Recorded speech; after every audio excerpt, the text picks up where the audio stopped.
convening the regular board meeting of the Board of Trustees here in the boardroom. It's Monday, August the 22nd, 2016. The time is 5 p.m. This is taking place at 2000 North 23rd Street in McAllen, Texas. Items listed on this agenda may be taken in order other than as shown on this agenda. Unless removed from the consent agenda, items identified within the consent agenda will be acted on at one time. At approximately 6:15, we will go into recess this meeting to go into a public hearing meeting at 6:15. At 5:01, we'll go to item 2 at 5:01 p.m. We will now recess into closed session. The Board of Trustees may go into closed session pursuant to 551.071, 551.072, and 551.074 of the Texas Government Code to discuss the following. 2A, Human Resource Recommendations for School Year 2016-2017. 2B, Human Resource Submission of Employee Resignations for School Year 2015-2016. 2C, Human Resource Submission of Employee Resignations for School Year 2016-2017. 2D, the naming of the principal for Andrew Jackson Elementary School. 2E, pending and or potential litigation. And 2F, possible real estate acquisition. So at 5:02 p.m., the board is now recessed into closed session.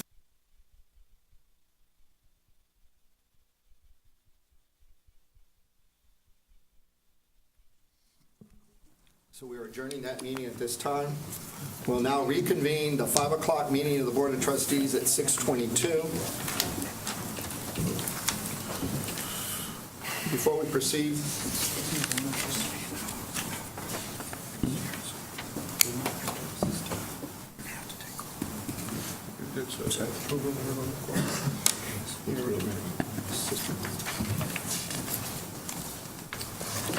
little housekeeping. We'll proceed to 7B1, report regarding donation from Office Depot. Dr. Gonzalez. Yes, sir. Tonight we acknowledge Office Depot for their continued support of McAllen ISD and their $5,000 donation for iPad Palooza, South Texas. Dr. Ibarra, do we have any information for us? Yes, additional information includes Ms. Ann used this money in the following manner. She purchased 1,000 items to give away, including volunteer shirts, bags, stickers, also prizes such as gift card and devices, and she also purchased food and water for the volunteers. Very good. Thank you, Office Depot. Thank you very much. Again, this was a donation of $5,000 for the iPad Palooza, so we appreciate the donation. Thank you very much. We'll now proceed to 7B2, report regarding freshman camp donation from Fred Pharmacies. Dr. Gonzalez. Yes, sir. Tonight we also acknowledge Fred's Pharmacy for their continued support of McAllen ISD and their $5,145 donation for freshman camps. Dr. Ibarra? Yes. Again, the $5,000 donation was distributed equally amongst the 3 high schools. The 3 high schools held their freshman camp on various dates, and all the students received a T-shirt for the camp. Excellent. Excellent. Again, thank you very much. $5,145 donation for freshman camp. Thank you very much to Fred's Pharmacy.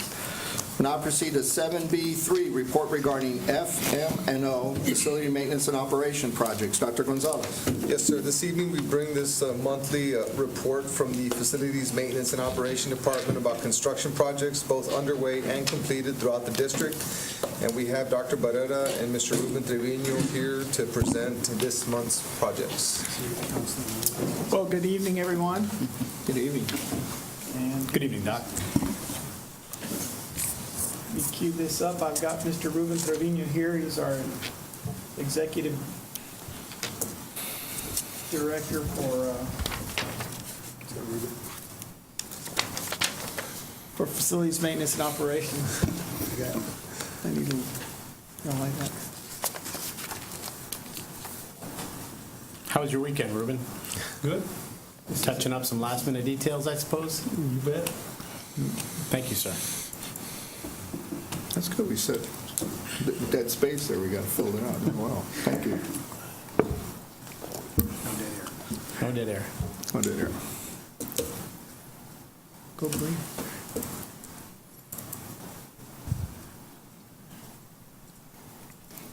There you go. And Good evening, Dr. Gonzalez, members of the board. Tonight I'll be presenting on the facilities maintenance and operations projects.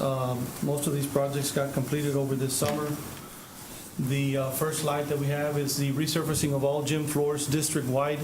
We've got one gym floor pending, which is Memorial High School, and that's scheduled to be done on the 25th of this week, and it's on schedule to get finished.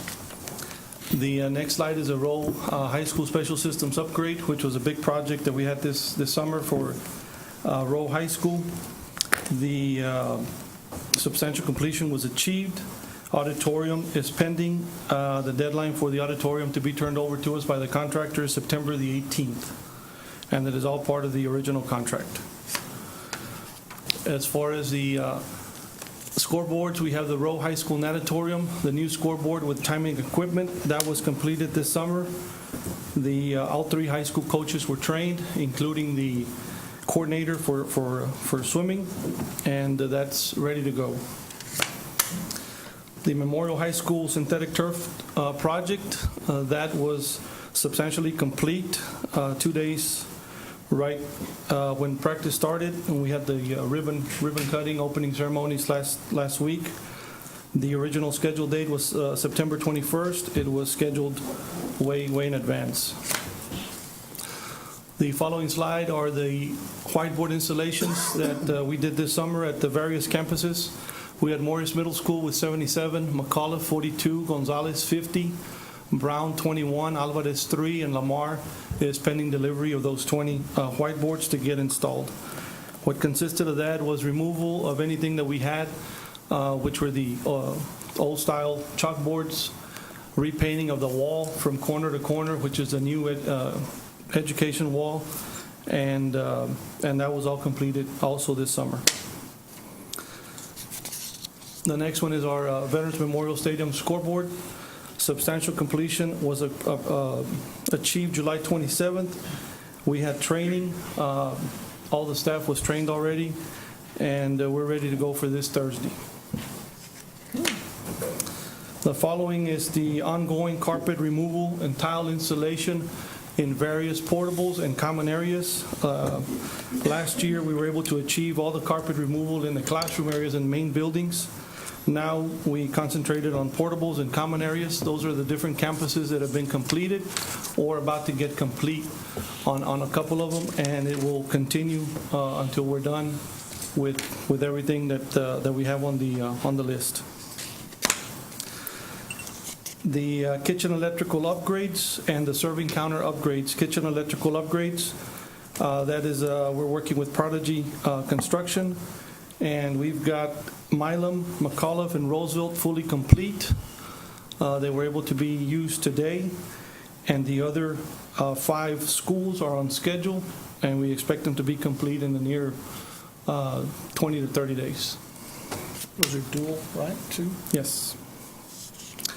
We have the fire replacement and installation that was achieved, substantial was achieved on Wilson, Escandon, and Morris a week ago. Ongoing is Seguin and Houston, which substantial completion on contract is September the 18th, and Bonham is about to go out for bidding. Mr. Trevino, if I may, is that the same project we did at Rowe, similar to, or? This is strictly fire alarm. Okay, Row involved 3 or 4 different items. gotcha. The bleacher replacements at the different gymnasiums, we had the Brown Middle School that's been completed. Memorial High School, which you see up there, has been completed as well. Training was given to the custodial staff by the installers. And we have Travis Middle School scheduled to be delivered this week to go in the second gym to be completed as well. We had the portable relocations. 4 classrooms were moved to Lamar. Those portables are just pending the intercom and fire alarm, which is scheduled for this Wednesday. And the furniture should be moved in also this week. And we also have 4 classrooms that have been moved to Morris Middle School. And once those 4 are complete, Mr. McCleany over at Morris will begin using those immediately. The power washing team, as we call them, they work pretty much all summer on the school entrances, the courtyards mostly, and the big letter signs aren't scheduled for this coming week. We have one already done, pending the other two. And of course, any graffiti and any playgrounds that were already fully cleaned and power washed, sanitized as well, district-wide. The high ceiling cleaning that's ongoing.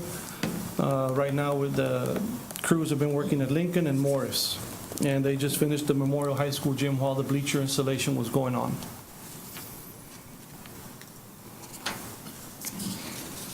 The submitted and completed work orders for the 2 months, June 523 and 756, which were some of the carryover work orders from the previous month, and July 555 and 276.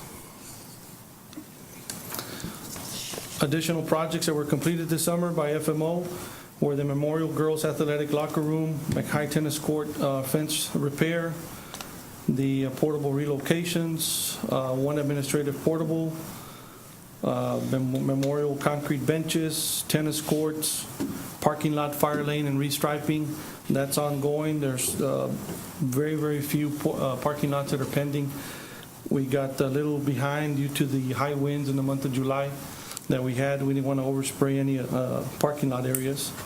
And we've got the Rowe High School and the Leon Middle School roof replacements, which are ongoing. The Rowe roof is scheduled to be completed April 22nd.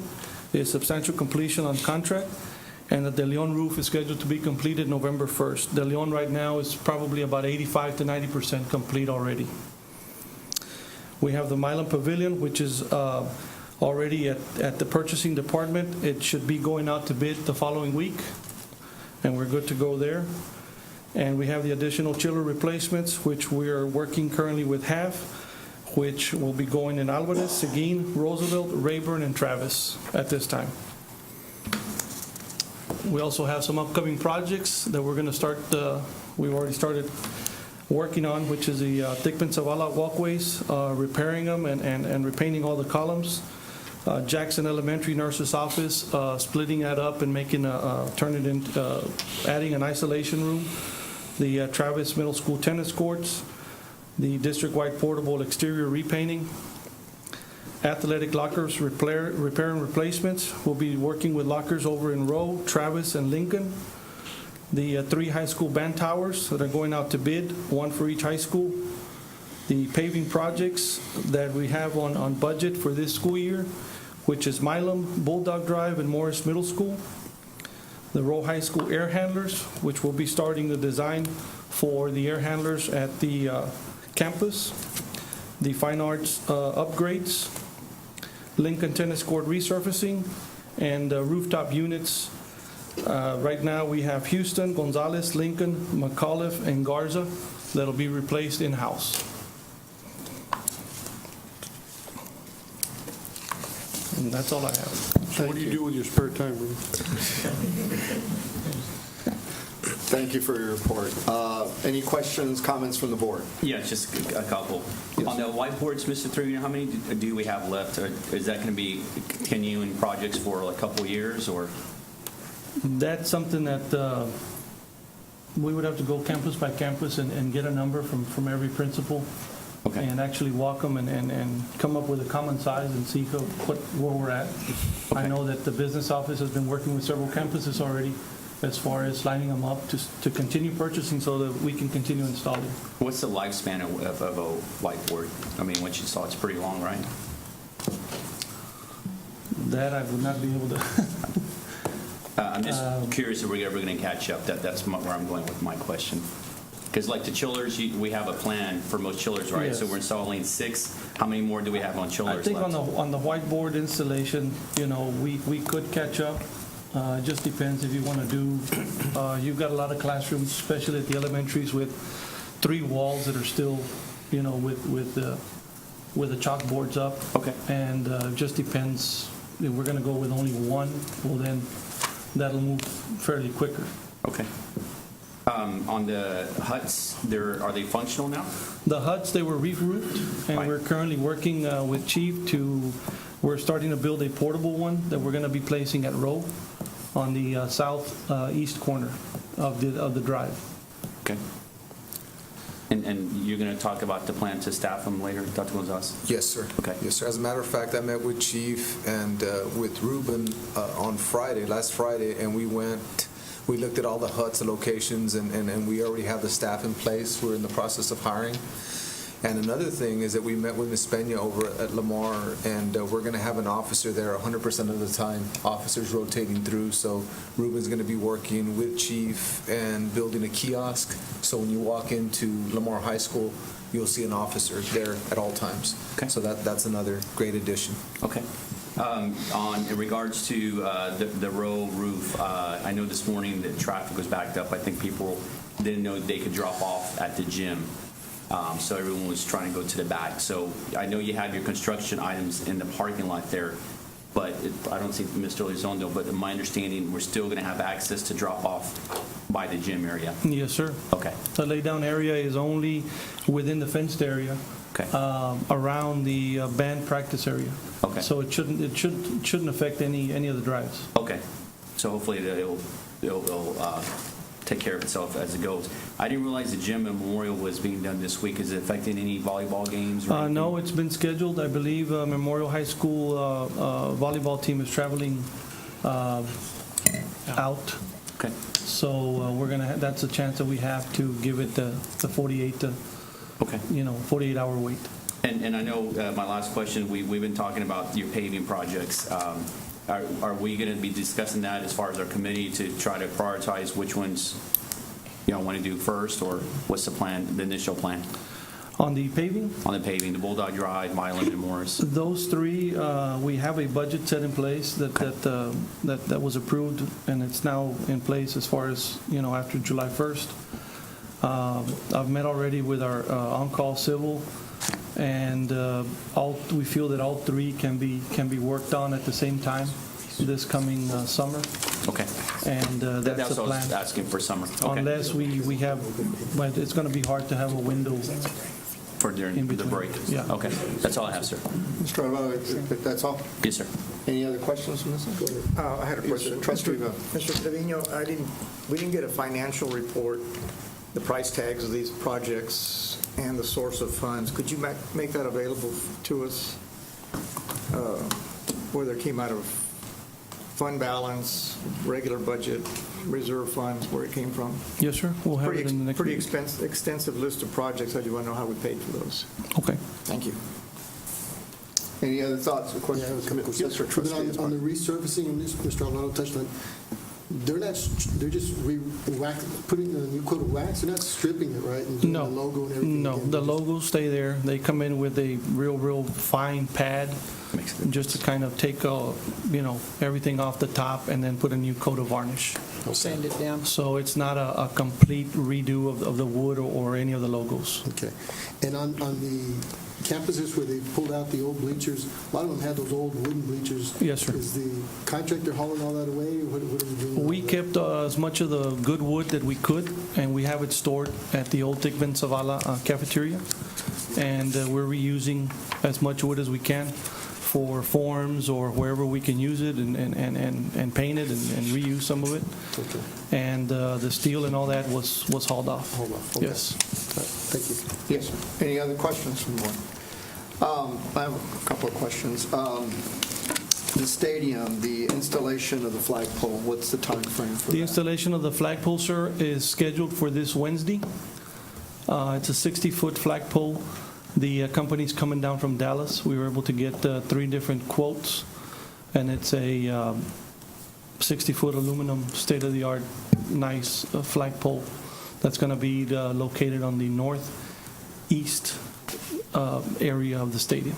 So as you're facing the sign, facing to north, it's going to be on the right? On the right-hand side, yes, sir. Thank you.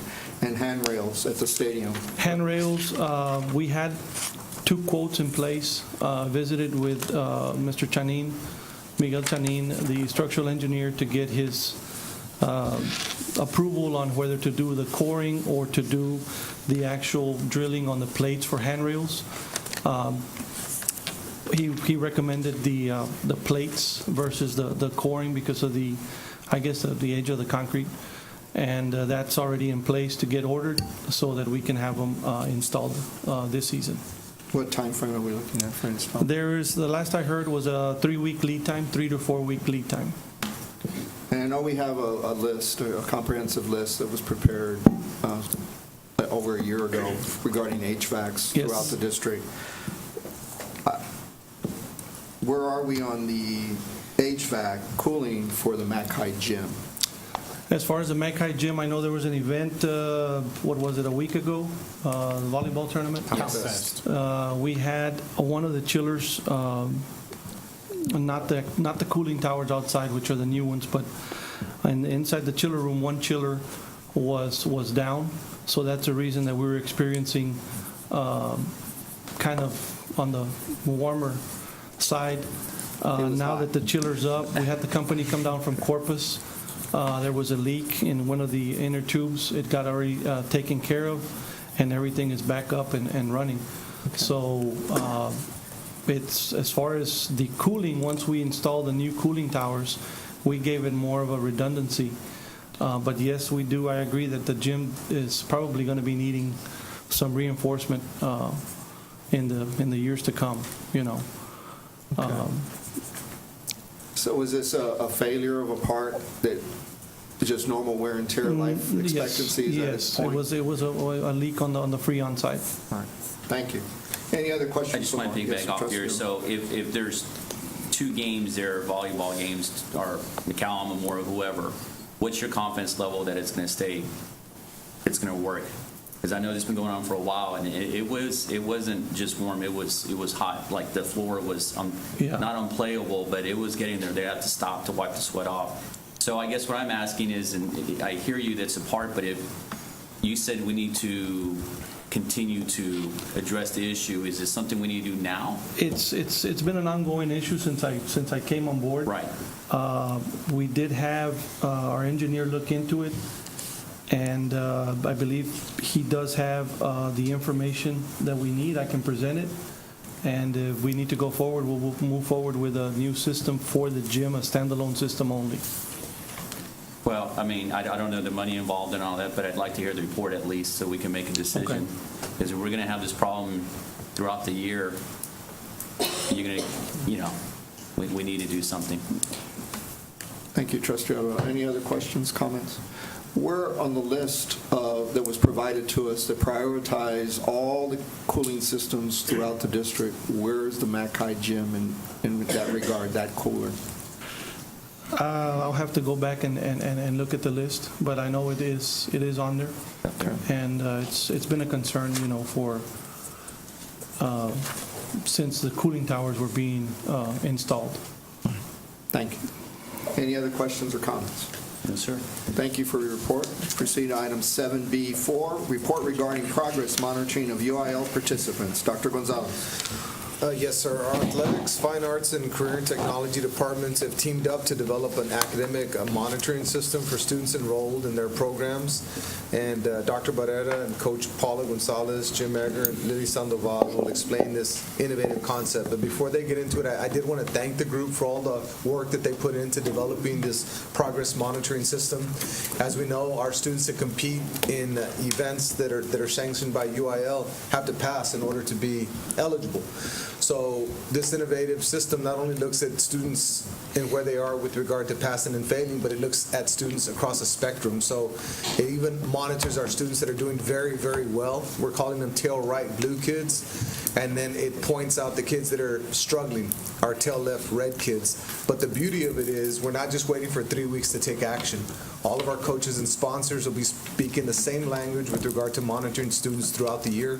And it's a very, very big improvement. So to all of those involved in the process, thank you. Dr. Barrera? Yes, sir. I'd also like to extend thanks to Miguel Carmona, who is the the guy who put the data together and put it in the formats that it was very usable and very easy to read. And also Ms. Ali Gonzalez, her input was real vital too as we move through this. But go ahead and kick this off. I would like to introduce Ms. Paula Gonzalez and as well and Mr. Jim Egger and we've also got, I believe, Ms. Sandoval. Mrs. Sandoval is here as well. Ask them to come to the front so that they can also make some comments as we move through this. As Dr. Gonzalez mentioned earlier, this is really a valuable tool that we have put together, and it's kind of one of the very unique tool that we will have. This is for teachers and coaches and UIL sponsors, or we'll refer to them as mentors, to monitor academic progress of students and UIL participants that are enrolled in their programs. It's patterned along already a system that we have in place that's primarily used by our core teachers, and it uses color bands that coincide with grades. And we also added this. What makes this a little bit different is that it also includes attendance and discipline, so we'll be able to track those, and it's color-coded, and you can really catch the view of it easily and move on it quickly. It creates consistency. Most importantly is it creates that consistency across all academics, those elective areas as well as the athletic programs. And it addresses all the components for UIL eligibility. You know, that becomes a big deal for our athletes and also for our UIL participants in our career and tech programs and our fine arts programs. They've got to be eligible. And so we need a quick way to be able to get a hold of this and also to monitor this. And not only that, but to help our kids along and remain healthy throughout the school year. So that's a big deal there. Mentors are able to monitor and meet with students and or the UI participants on a regular basis, so that they develop that rapport with them and their tabs are kept close and success is achieved. The mentors provide students, participants with guidance and support and resources, and we'll get into what those actually are here in just a few minutes, but it keeps them healthy throughout the school year. So as you can see, this is a valuable tool. It's unprecedented. I think we're going to be able to implement this as it goes by here. Probably about the third 6 weeks is when those grades come out, and we'll be able to load those grades in here. Before we get to that point, I'd like to show you. The third week, Dr. B. The third week, yeah. Of the first 6 weeks. Third week of the first 6 weeks. Yes, sir. This is kind of, if you look at this bell curve here, you see the different colors. Well, these colors coincide with also the state, same colors that the state uses, and the numbering system that you see there. If you start on the far right-hand side, you see it's dark blue from 90 to 100, and it tapers on back to red with 60 and below. Now, below that bell curve there, you can see on the right-hand side the mentors and the left-hand side the campus administrators. They are key to making this process work. And what I mean by that is the mentors or the coaches, this is what they can do, and they offer support. They continuously monitor the grades, the attendance, and discipline, and they do one-on-one conversations with their students or their athletes or their participants. They will facilitate tutorials and retests as needed. They can follow up with conferences. They communicate with grade level administrators or the parents if it's needed. And then it's personalized student interventions and strategies. That's how they're getting to know their students, they're getting to know their athletes and work closely with them. But the key component here is the partner, is the principal at the campus. So if you look at that, their job will be to ensure that the tutorials are available and are provided either in the morning or at noontime. They'll ensure that the grades are as per MISD grading guidelines in a timely manner. And then, of course, they communicate any kind of issues that they may have with either the coaches or the teachers. With that in mind, I've put together, or Mr. Carmona did, this is kind of a spreadsheet that you will, that they will see and that they will work with. On the right-hand side, you see the different colors and how they coincide to the grades. And you can see there's a grade written in there, and you can see if it's a real high grade, like 100, it's a dark blue. And if it's a failing grade, then you see that's flagged with red. And it's real easy to access and real easy to look at there. But as you look on the left-hand side, you can see the name of some of the students there. So not to get out of hand here, but Ronald Reagan is one of our students that we have enrolled here. I think that this is strictly a... These aren't real students. It's not real students. I saw Ronald Reagan as well, okay. The giver came back. The giver came back, right? Gipper came back, yes. There you go. But we have, there as you follow that across the top end there, it's the school, and that's the school campus is number 2. Well, that's number 1 is of course is Mac High, 2 is Memorial, and it goes on down the line. The activity, or what you see up there is ACT. This one is a football. It's for football, the sport. And this is a 10th grader. That next column there is the failing grades. He's got none. Passing grades, he's got all 8. Days absent, we're counting those. And it's 33 listed here. In this case, it'd be 138 as what's that? The PRD is periods absent. So they may have got away for a period or two. And tardy, and then, of course, discipline there. These are not color-coded, but we have that capability. We wanted to wait and get a little bit into it so we have some real data to work through it, and then we'll coincide the colors with that. But as you see at the very top, that's English. It's progress monitoring of UIL participants for English. The very same thing would apply for math. The very same thing would apply for band.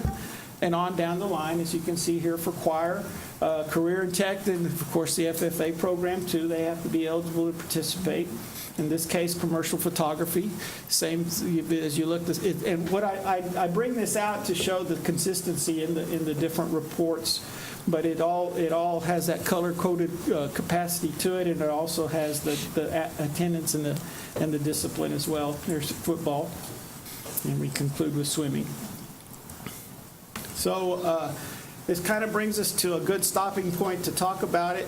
I've got my folks here that did all the work. I just get to talk it through, but they'll be happy to answer the questions. Thank you. Trustee Suarez. Mr. President, I really applaud your efforts. I'm a firm believer that anybody that participates in extracurricular activities deserves to be monitored, and if they need a mentor, then we should provide it for them, especially because they take time out of their day to represent our schools. My question is, and I'm sure there's an answer to it, but Dr. Gonzalez or anyone out there is who's held accountable? So I'm going to pick on football. So if there is an issue at Ronald Reagan High School, and there is 7 players from the freshman light team or gold team, is that coach from the gold team accountable because he's monitoring it? Is it the athletic coordinator? Is it the athletic director? Or is it the principal?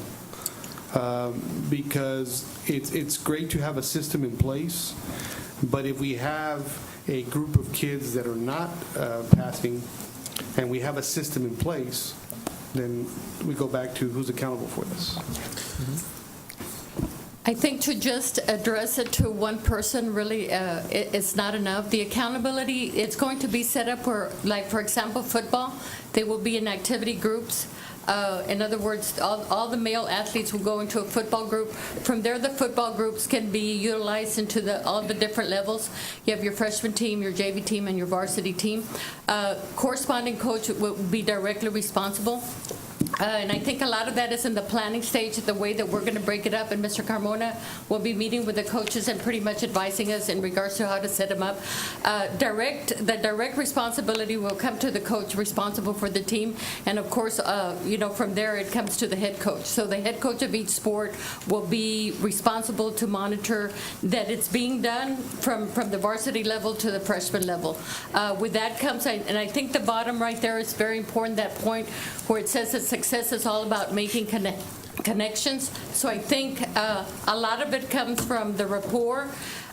In regards to, I know in the past we always look at eligibility and you think of coaches just striving for a 70. In other words, the goal is to have everyone eligible, so we want to strive for a passing grade, which is a 70. And I think that this system sets it up where we want to monitor where if you're red, we want you to turn into a yellow, to gradually go into a green, and to come into a blue. If you're blue and we see that you're shifting and you're going to the light blue to the green, then we also need to address that. So I think at all levels, it structures everything where we're going to look for them to strive to be better students and hopefully achieve all the way and get to the blue. But it will take monitoring. And I think a key thing, too, is that you're not only going to monitor, it's a progress monitoring, so you monitor the grades, the attendance, and the discipline, which are key to grades. And I do want to emphasize that it's truly a team approach. The principal has to make sure that the teachers are inputting grades into Skyward. They also have to make sure that there's a response intervention. In other words, coaches have a menu to choose from when a kid is struggling, then what? So the teachers are going to be working closely with the coaches. The beautiful thing about this system is that it's not only for students that are participating in extracurricular activities, but it's really for every student in the building. This system just highlights the athlete, and it just makes sure that every coach is speaking the same language, so that if my son is participating in a sport, that I can have a conversation with the coach, and my coach can tell me where my child falls within the distribution and how I can support my child. And it's a common language from middle school to high school. So we're excited about everybody. So it's really all of us holding ourselves accountable for it. And I think the branching of the responsibility is also key because, for example, football, you have anywhere between 125 and 150 students. So when you have all your 12 coaches monitoring different groups, I think that becomes really helpful. Right. And one of the challenges after football season, we see a decline in grades for some of the kids that don't participate in other sports. So this system will allow coaches to monitor their athletes throughout the entire school year and make sure that there's not that downward trend after the season is over. Absolutely. I think the same holds true for band. Right, yeah. And something else, most of the fine arts teachers, CTE teachers, coaches are doing this already. But it's set up in, step one is to monitor. Step two, find those kids who aren't doing well. Then step two is one of those one-on-one conversations. Step three, if it's still not getting better, is to help them set up tutoring, make sure that they're doing it. Step four is to follow a conference. So it's a step-by-step approach as opposed to just telling them what to do. And everybody's speaking the same language, right? Right. So and that's a beautiful thing. with the fine arts teachers, it's neat because we've got those kids who, the middle school guys start them in 6th grade and they see them again in 7th grade, 8th grade. High school people see them there too. Then once they're in high school, we've got those same kids for 4 years, and so there's an automatic mentor built in. So I think it's going to be really neat. And at first we had talked about doing just sports, music, and some of the CTE. And then when I rolled it out to had a meeting with the high school fine arts teachers, the theater teachers and the art teachers were like, "What about us? We can do this." So so it seems like they're really on board. That's awesome. It will also be for middle school athletes, middle school and high school, all levels. Starting in the 7th grade. Any other questions? I have a quick question. Yes, sir. Is this program something that will extract the data, the grades right out of Skyward, or the teachers have to go in and like the old eligibility forms and write in a grade? No, Mr. Carmona is the one who will be extracting the information. So in other words, after the first 3 weeks we're done with the first 3 weeks, Mr. Carmona will set this up for every activity group. One of the first things will be to set up the different activity groups. For example, at the middle school, you have your athletic period. At the beginning, it's going to be broken up into your football, into your volleyball, and then it progresses to your boys basketball, to your soccer. You get the different activity groups and you monitor the athletes all the way through. So this information will be given to the teachers and to the coaches, and it's going to be real beneficial. And I think also to the athletes because they get to see themselves. They get to see the color code So the there. program will extract the data, Yes. the grades from Yes. Skyward, so He'll teachers develop- don't have to sit there and enter. No, they don't. Okay. And the plan is that the colors just keep on going. So if a kid is blue, blue, blue, and then green all of a sudden, then it's our job. Okay, what's going on? What types of interventions do the kids? Because in our current system, if kid's blue or green, he's eligible, so we're not really keeping an eye on that child, and now we will. Right. And will the teachers get printouts, or is this something they can see on their screen? They'll get emailed. Okay. Because it'll be a pretty thick document. That's what I'm thinking, yeah. Okay. Thank you. Yes. Just a comment for Dr. Gonzalez. As we move with this, there might be some things that we have to look at, because one thing that jumps out is you can see the number of absences now. And I know that's here and there you hear of someone missing a lot of practices, but they still playing a game, or, what's fair, and one school implements it. So we might have to look at that down the road. Maybe a committee look at it to see if we want to implement this as a tool, because I think if you miss a certain amount of school days, you shouldn't be playing.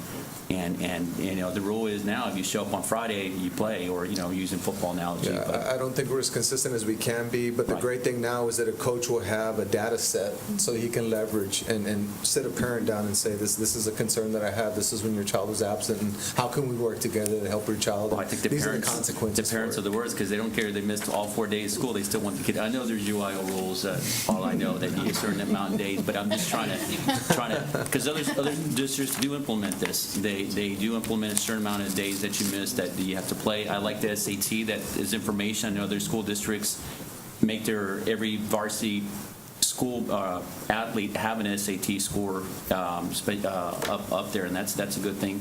They also make them fill out the free financial aid by their junior year, so by the time their senior year comes beginning, they have everything in there. So this might be a good tool for us to. You can just continue to add, I think, all types of information FAFSA here. is one, definitely, and the SAT, ACT is something that we Those can are free, definitely right? add. I mean, Yes. most for us, for our And kids we to need to take. get that percentage up, so those mentors will act, definitely. That's a great point.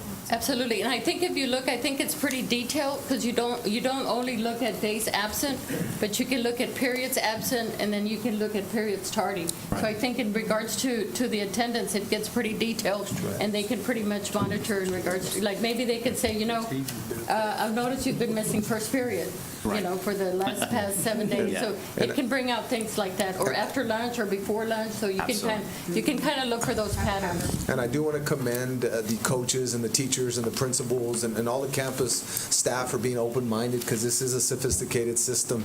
I think it's a one-of-a-kind system, and for them to embrace it the way that they have says a lot about our staff. And they have. And it's going to help. It's going to really, really help our students. Awesome. Thank you. Any other comments? I appreciate the work and the effort that has gone in, and the expectations of the teachers, but we should be doing this for every kid.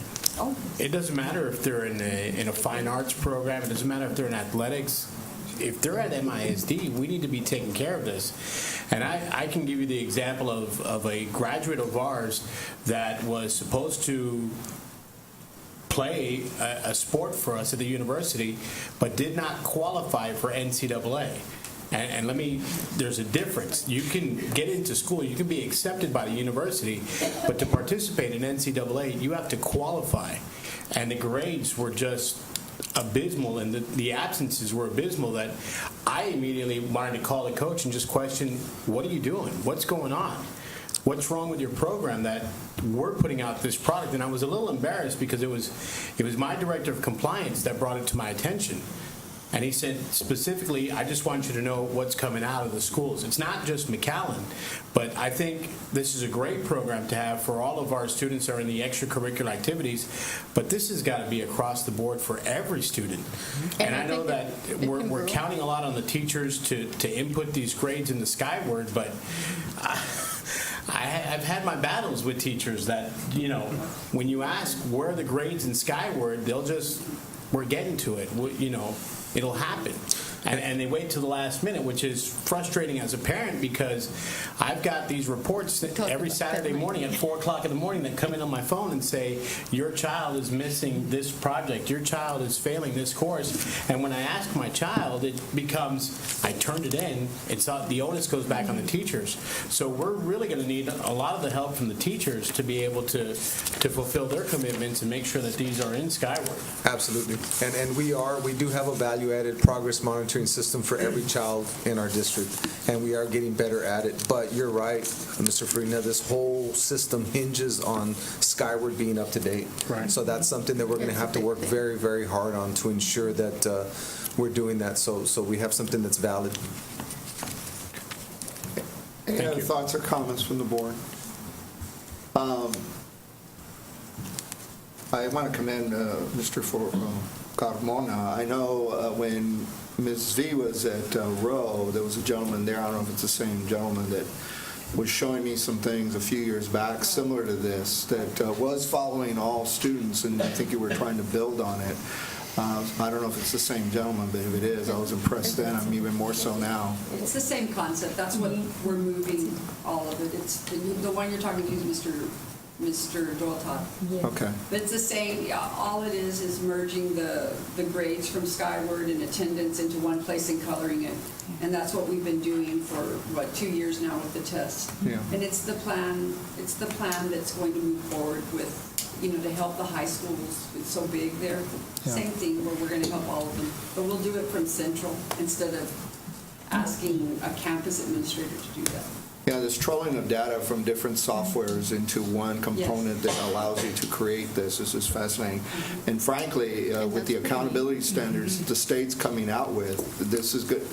Trustee Farina mentioned earlier, it is going to be key that if this district can master this at the UIL level and then can pivot it to then bring in the others, students, we'll be in a much better place as a district going forward with the accountability standards that are coming.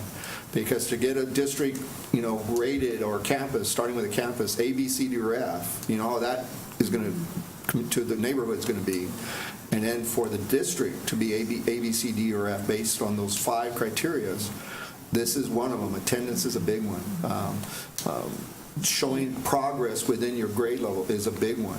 And we already know these are coming down. They've already demonstrated that. We're just waiting for the regulations. So those districts that are mastering this data troll and using a tool similar to this are going to be way ahead of the game. Now, how would this work on Kate? CT, what we do is, like Mr.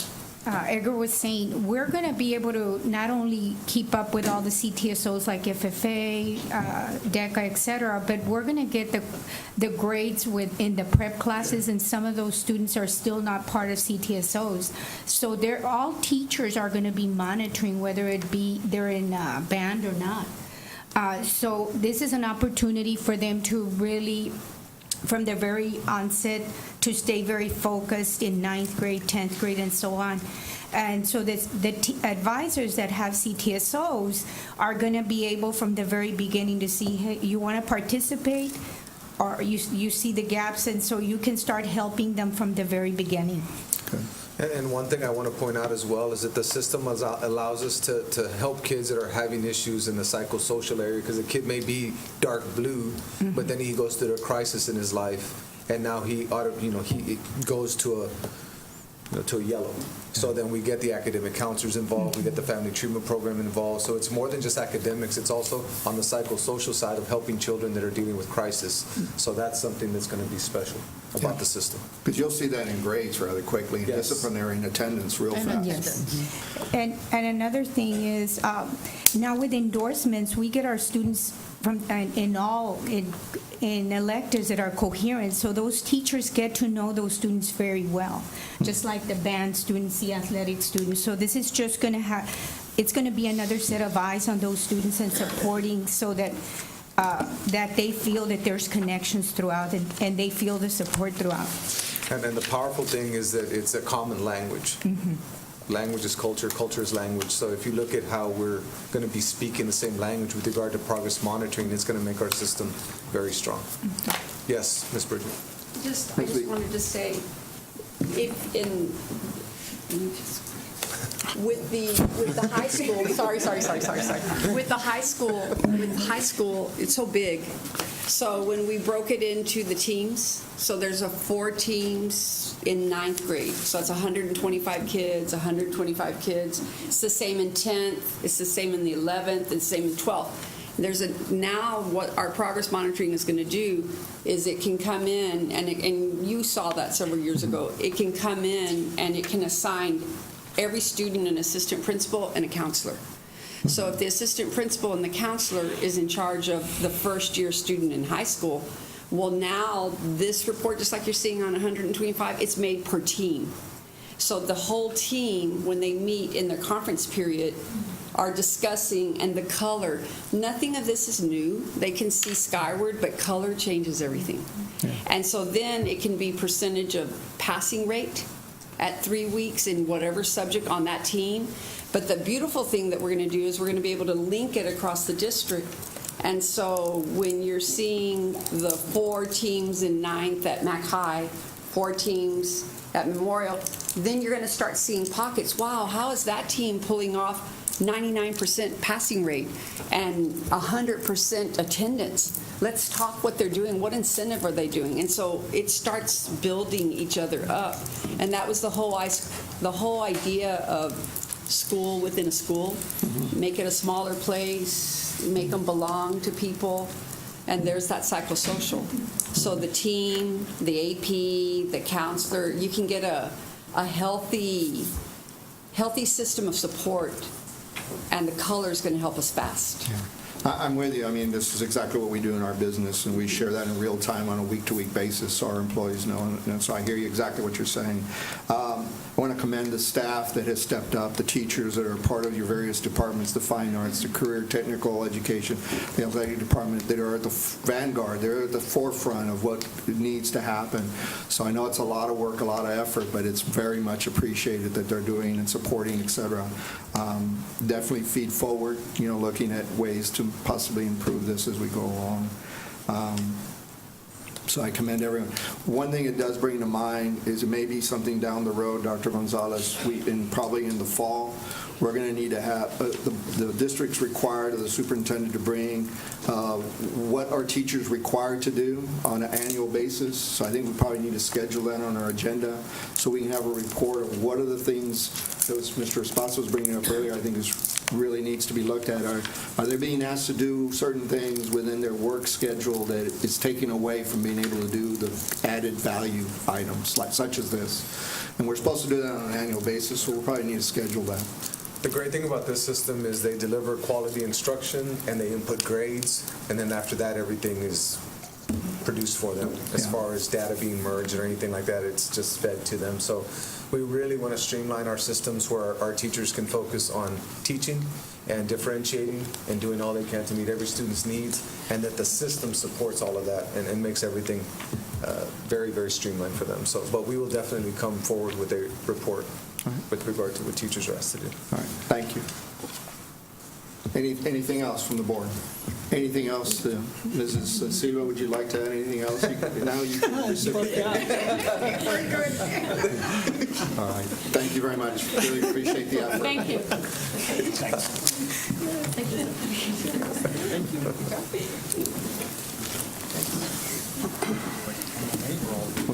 We'll now proceed to 7B5, report regarding annual tax collection for the period of July the 1st, 2015 to June the 30th, 2016. Dr. Gonzalez. Yes, sir. In order to keep the Board of Trustees informed, Mr. Paul Villarreal, tax assessor collector for the Hidalgo County Tax Office, will present the annual tax collection for the 2015-2016 fiscal year. I take it this is going to be color-coded, right? Well, it's an honor for me to be here before you, Mr. President, board members, Dr. Gonzalez. It's again another year that we've collected for the McAllen ISD, and I have a report in front of you. You probably have it too, right? Yes, sir. It's a short report. It's five parts, but part number 3, the delinquent attorneys were already here, so they made the presentation. 4 and 5, they just recap. So I'll be going to the first part, and then we'll go to the second part. On the first part, for McAllen ISD annual tax report from July the 1st, 2015 through June 30th, 2016, for tax collections for current, delinquent, and rollback taxes, including base, penalty, and interest and attorney fees, the total collected for 2015-2016 was $74,292,900. $244,111.33. The next is the disbursements of attorney fees, commissions, and costs and refunds for a total disbursed for 2015-2016 of the $74,244,111.33. If you turn to part number 2, on part number 2, we have the current collections. This, for 2015-2016, the original levy went up from $70,893,801.29 to $72,967,218. So in order for us to try to meet the same amount of last year's percentage, we have to collect a little bit more. And even for current collections, for 2014 and 2015, we collected 69 last year, $69,936,967.94 cents. For this year, we collected $70,412,533.18 cents. Even though we collected another extra above last year's collection, $475,565.24, we ended up with a percentage of collections from last year of 96.46, and this year 96.43. So I think we did a great job. As far as, I do have my Chief Deputy, Eva Mireles, you can stand up. Eva Mireles and Julio Espinosa, my tax manager. I want to thank them for all the hard work they do with their staff throughout the year to bring in this report. On the next page, we do have the year comparison for 2013, 14, and 15. If you look at the 2013, we collected in collections $68,498,702.16 for a percentage of 96.06. In 2014, the collections were $69,936,967.94 for a percentage of collections of 96.46. And this year, for 2015, the collections were $70,412,533.18 for a percentage of 96.43. If you turn to the next page, the pie chart that we have, it shows the collections of 96.43 and the outstanding of 3.57 out of 100%. So I think I'm happy with the report. I hope hopefully the district is happy with what we're doing, and we're going to continue trying harder the next year to make sure we bring in the revenues for the students of this district. Thank you, Mr. Arellano. Any questions for Mr. Arellano? No. Mr. I have a Trustee. question, if you would. Thank you. Mr. Villarreal, there's a significant change, or the modifications for the year 2014 are significantly different. Was there a particular event that caused that number to spike like that? The modifications every year, you might get more people that are applying for over 65, exemptions, homestead exemptions, veterans exemptions. So at that point, whatever we get from the appraisal district to modify, then at that point we'll do that, and that's pretty much why it happens. Yeah, but 14 was 1.6 million, and 15 was $50,000. That's a significant difference. And the other ones, I went back and looked at most of those, and the modifications for other years are nowhere close to the 1.6. I wondered if there was some kind of significant event or series of events, or I mean, it's unpredictable. Every year, people go out there and protest. I think last year they had 35,000 people protesting. This year it was 25,000. And as far as modifications, we just wait and see what the appraisal district sends to us every year. And sometimes they go out there and protest. Sometimes there's people out there, they don't know that they need to apply for a homestead or an over 65. So this year it was definitely something that, and sometimes it's more and sometimes it's less, but that's the only explanation I have, because they go out there to the appraisal district to apply. There was a proposition that was passed a couple of years ago too, right? Also, the proposition number 1 was passed last year on the last year's election. So that what happens too is that instead of the homestead exemption for the school districts, it was 15,000. Now they're getting an exception of 25,000. So that's probably the difference. Thank you, Mr. Esparza, for that. Yeah, definitely. I get $10. I gave him a note to tell me what it was, but he didn't. We're hiring. So that's pretty much what happened, because last year the exemption was, I believe it was about $180 more or less for the school district or the county. This year we're looking at about $300 some. So that's where you probably saw the difference where. Yes, the proposition 1. Thank you. No, thank you for. Thank you, trustees. Any other thoughts, questions? I have a quick question. Yes, sir. Trustee Esposito. Paul, thank you for being here. I have a quick question and maybe a comment, whatever. But when you talk about collections that you all collected, that 96%, I mean, at this point, what you all do, those are just people going in voluntarily to pay, right? We can always say that, but it's voluntary because the tax assessor collector's responsibility is to mail out a tax statement, like say November 1st, and the second one is to mail another tax statement on May for the May resolution. But if you allow the people to, if I sit down and wait and see if anybody's going to come in after February, March, or in April, May, they might not come over. So what I do is I have a system where on February 1st, and also for McAllen School District, even though I send out a mail out in November, on January the 15th, I do another second mail out. And then on February 1st or the 15th of February, I look at the percentages, and I looked at the top 3,000, 4,000, 5,000 taxpayers, top taxpayers that have not paid their taxes. So I send them another reminder, friendly reminder. And then I do the same in March, April, May.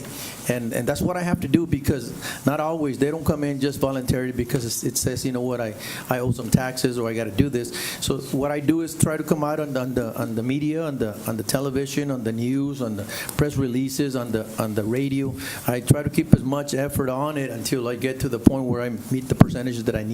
So, but definitely, I just don't wait for them to come in. In February, those mailouts in February, March, and April, those are all for people who are delinquent already. Those are for example, I look at McAllen and I see that only maybe we're at 70% of collections or 80%. Then I look at the top 3,000 or 5,000, and I see that this top taxpayers have not brought in their payment. So I go ahead and send them another reminder, let them know that February 1st is coming up, and if you don't pay, of course, there's going to be a 7%, and then I do it for February to where I tell them that in March is going to be 9% penalty and interest. So we try to do that. Hopefully in the future, what I like to do is see if I can put a call center where we end up calling some people and advising them. It's just a friendly reminder, but by calling you, you're going to help me, and it's going to help you try to pay those penalties, because sometimes people forget, or sometimes they say, well, I'm going to wait and see until I have the full amount.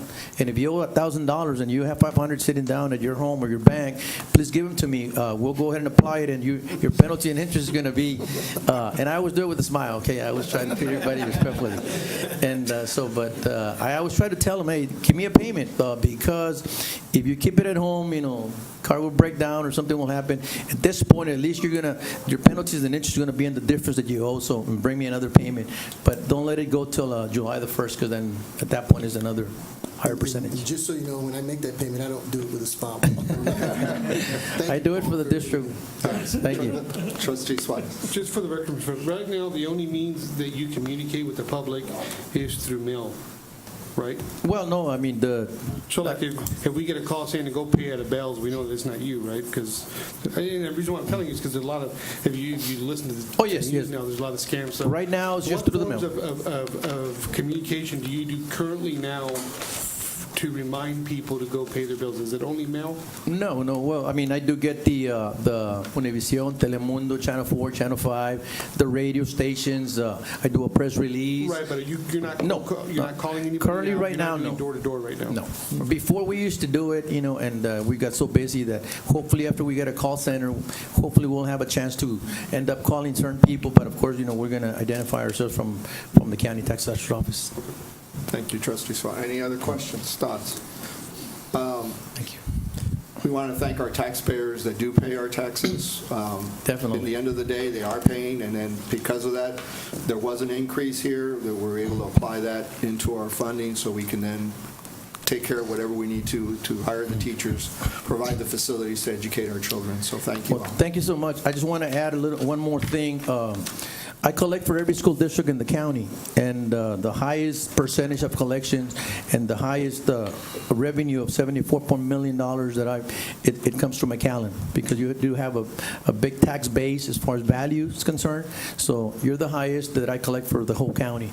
Then after that is some other school districts, that go into like 67.8 maybe for Edinburgh last year, PSJ 53 million, La Jolla like 30 million, but McAllen is the highest. So we're very bonus proud of you what we might wanna do. give us? Excuse me? Little bonus you might want to give us for that? Well, I'm just going to give you that I'm going to work harder next year. Thank you, and thank you to our taxpayers. Thank you. We really appreciate everything you do. Have a great one. Thank you. And know that this board and this administration are stewards of that tax money.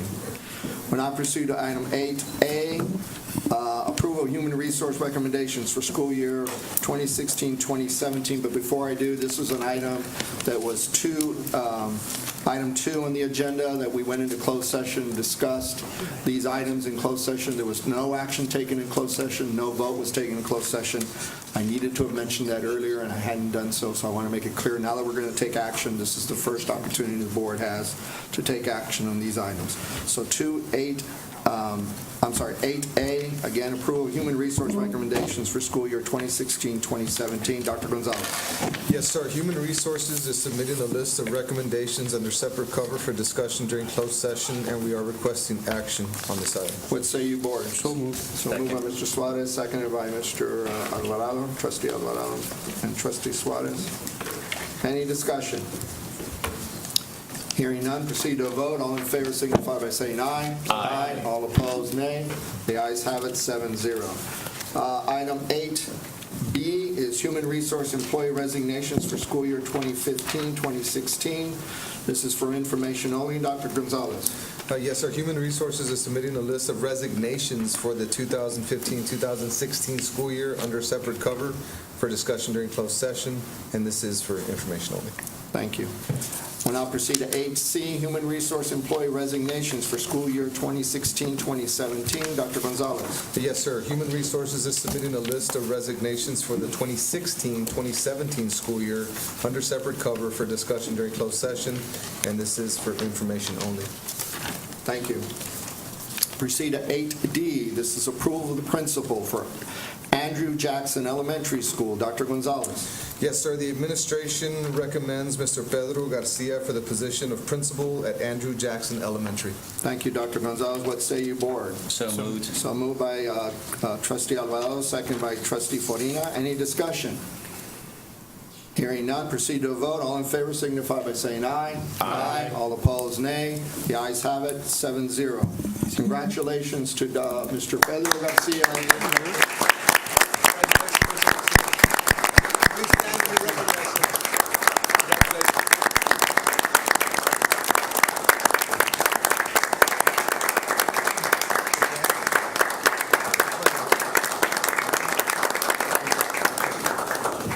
Dr. Ibarra, we're assuming that you vetted him and he's good to go? He's good to go. All right. Excellent, very good. Congratulations, Mr. Garcia. We wish you well and have a great year. Yes, sir. We'll now proceed to 8E, pending or potential litigation. Mr. Crane. No report. Thank you, sir. And 8F, possible real estate acquisition. Mr. Crane. No report. Thank you, sir. We'll now proceed to items 9, instructional service, human resource, district operations, business operations, superintendent, and board of trustees items. 9A, instructional services. 9A1, approval renewal for request for proposals, number 2015-017, professional development services. Dr. Gonzalez. Yes, sir. This bid is utilized to provide professional development services district-wide, and we are requesting action on this item. Items before the board, what say you? So moved. Moved by Trustee Forina, seconded by Trustee Suarez. Any discussion? Hearing none, proceed to a vote. All in favor, aye. Aye. All opposed, nay. Motion carries 7-0. Mr. President, before you move, can I want to make a motion to move up item 9C1? We have a motion to reorganize the agenda, 9C1. Yeah, I think we have some of the people here, and we discussed it last time. So this is 9C1. Do I have a second? Second. Second by Trustee Suarez. Any discussion? Again, this is moving up to the next item of business, which is 9C1. And 9C1 is resolution authorizing sale of surplus real estate properties generally described as property at the following location. Michael E. Fossum Middle School, Parcel 9. Lucille McKee Hendricks Elementary School, Parcel 50. Is that correct? Yes, sir. All right. Any other discussion? Hearing none, proceed to a vote. All in favor signify by saying aye. Aye. All opposed, nay. The ayes have it, 7-0. We have reorganized the agenda to this item now being considered. Dr. Gonzalez. Yes, sir. The Texas Department of Transportation has accepted the district's counteroffer for the 2 parcels of land owned by the district, and the 2 parcels of land are along Ware Road and located at Fossum Middle School and Hendricks Elementary School, and we are requesting action on this item. If you don't mind, Mr. Yes, President, we had discussed, the only question we had, whether if there were anything they can do to put a barrier between Fossum and Ware Road. Yes, sir. We did call a meeting with the lead engineer and Mr. Epi Gonzalez, Mr. Bob Garcia, Mr. Ito Garza, and Mr. Fred Herrera. We all met and we discussed. Is he here? No, I don't see him. Okay. And what it is they outlined for us what they were going to do in terms of safety and what they designated as what meets the clear zone. And by doing so, what they indicated that they would be doing, they would add curb and gutter along the lane. They would also add an additional right turning lane. There would also be included as a raised center median, similar to what we see further south on Ware Road. There's also would be a reduced speed limit, and along with some flashing beacons that would stand out before the intersection. They'd also indicated that with the setback that we showed you last time, that the fence, the chain link fence that is in place, that's exactly where the property would stop. And that, in fact, that the highway department would take up to that point, and that they would not need any of the other land but beyond that. So with that in mind, they said it meets our clear zone standards, and this is the process that we go through. These are what we're willing to provide for that. And so the conversation went on a little bit more about, well, what could we do as a school district? And they advised us, you might want to get an engineer to look at it to see what your best options are. But they had some very good suggestions in the line of concrete barriers. They also talked about some natural barriers in that palm trees that strategically placed also do a very good job of slowing down, of protecting an accident from happening there. So with that in mind, we after looking at it all and what they're proposing, we are a little concerned about the timeline that they're working with. So we would like to go ahead and recommend that we accept their proposal and that we use our funds or repurpose our dollar to look into putting up our own barrier. Trustee Suarez. So, Dr. Brando, they're going to pay us, but we got to use some of that money to pay for the barrier, the additional barrier that we're going to need? If we decide that we would like the barrier, it would be on our nickel. So have we negotiated, maybe they were putting the barrier, maybe putting up some palm trees for us? That's what the meeting was. They rolled out the 4 things that they were going to do for us, that what would be included in the highway construction part of it, but we would be responsible for our own barrier. Did we ask them? I did. Were you aggressive? I stood my ground. So they're going to lower the speed limit there. Is that what you said? That was one of them? Yes. To what speed? I think it's 55 there right now, isn't it? Yes. Right? It's 50 or 55. They would reduce it down, I believe. I don't recall the exact speed limit, but they would have also flashing beacons that would let you know that there is a reduced speed. In addition to that, it's a speed zone, a school zone. The school signs are out there, right? Yes. Okay. And then there's no curve out there right now? They're going to add? There's no curb and gutter right there right now. They intend to widen that out and also include a turn lane for us. There's not one. And also At Trenton, right? That's at Trenton and where? Where? Trenton and where, right? But there'll be a turning lane into the school. There will be a turning lane, a right turning lane into the school, and you can't go back north because there'll be a raised median there. So that's going to really facilitate the flow of traffic. And no U-turns. And stop the U-turns or stop folks from going straight across the. Yeah. And all that's at their expense. You just messed up Tony's route, man. Yeah, see, I'm that parent that leaves Fossum and I make the left to go to Road to go to Achieve. Not So anymore. to me, Not anymore. that's not helping the situation, you know. They're wanting us to. overpass. Tony, we're looking at everybody's safety, I not don't want your an community. overpass, but my thing is, they want us to sell the property, and then we have to take that money that they give us and set up our own barrier. I mean, it doesn't make any sense to me. If they want to put in a curb and gutter system. That's great. It should have been there already, though. And now that they want to take this 2-lane and go 6 lanes, I'm worried about the safety of our kids that are right on that fence line, and it's not something that, you know. In a worst case scenario, picture out what the cost is going to be to the district to have to pay out something. You know, and it might be somebody's at fault and they're texting and driving and lose control, but at least we know with that space that we have there in the fence line, it's going to wake somebody up if they're asleep at the wheel. Or if they're texting and driving, it's going to make them cognizant that, you know, they're no longer on the road. Do we know the cost, Mr. Fernandez, if I ask this question? Sure. Do we know the cost if we were to put our own kind of concrete barrier there? The type that's between the two roads, let's say on a highway, those concrete. No, I did not get a price on what that would cost. Opted to look at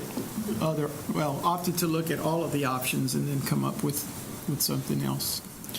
Did you answer, Trustee Esparza, did your question get answered about the cost that as far as the concrete medium, the gutter and all that is at their expense? So. That's at their expense.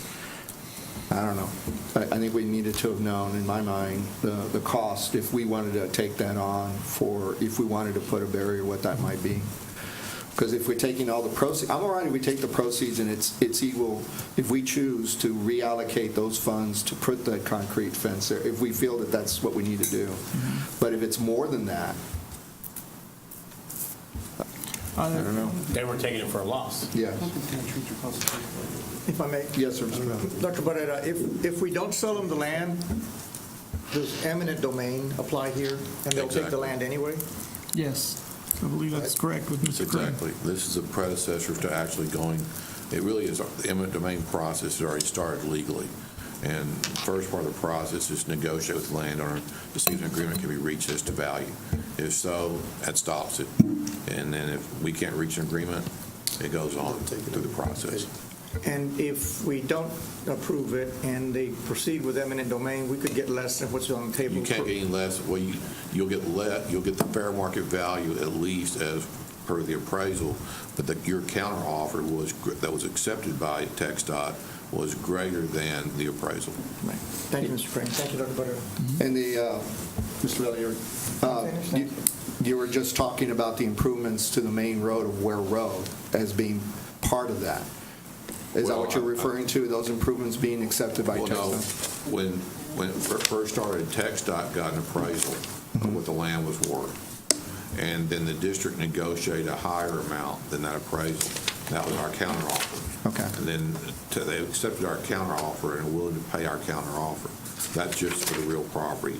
Has nothing to do with any future improvements. So we're only talking about the negotiated amount is a much higher amount than what was appraised originally. Correct. And that's what we're talking about. Correct. And we potentially are going to go back at the very closer to the appraised value. I mean, it's always a possibility they have to pay at least appraised value. Gotcha. Thank you. Any other thoughts? Hearing none, proceed to a vote. All in favor signify, can't do that. We need a motion. We don't have a motion. So We're in moved. discussion. Thank you, Trustee Vela. Second. And a second by Trustee Ball. Any discussion? No further discussion. We'll proceed to a vote. All in favor signify by saying aye. Aye. All opposed, nay. Aye. Motion carries 6-1. Thank you. Thank you. We'll now go back to item 9A2, and I have a conflict of interest, so I will not read this. It will be read by Trustee Suarez, and I will sign the affidavit. My sister-in-law works for the Rio Grande Valley Speech Language Intervention Diagnostic Service. 9.2, approval interlocal cooperation agreement number 2016-014, University of Texas Rio Grande Valley Speech Language Intervention and Diagnostic Services. This agreement with UTRGV provides for speech-language intervention and diagnostic services as needed, and we are requesting action on this item. So moved. Second. Go ahead.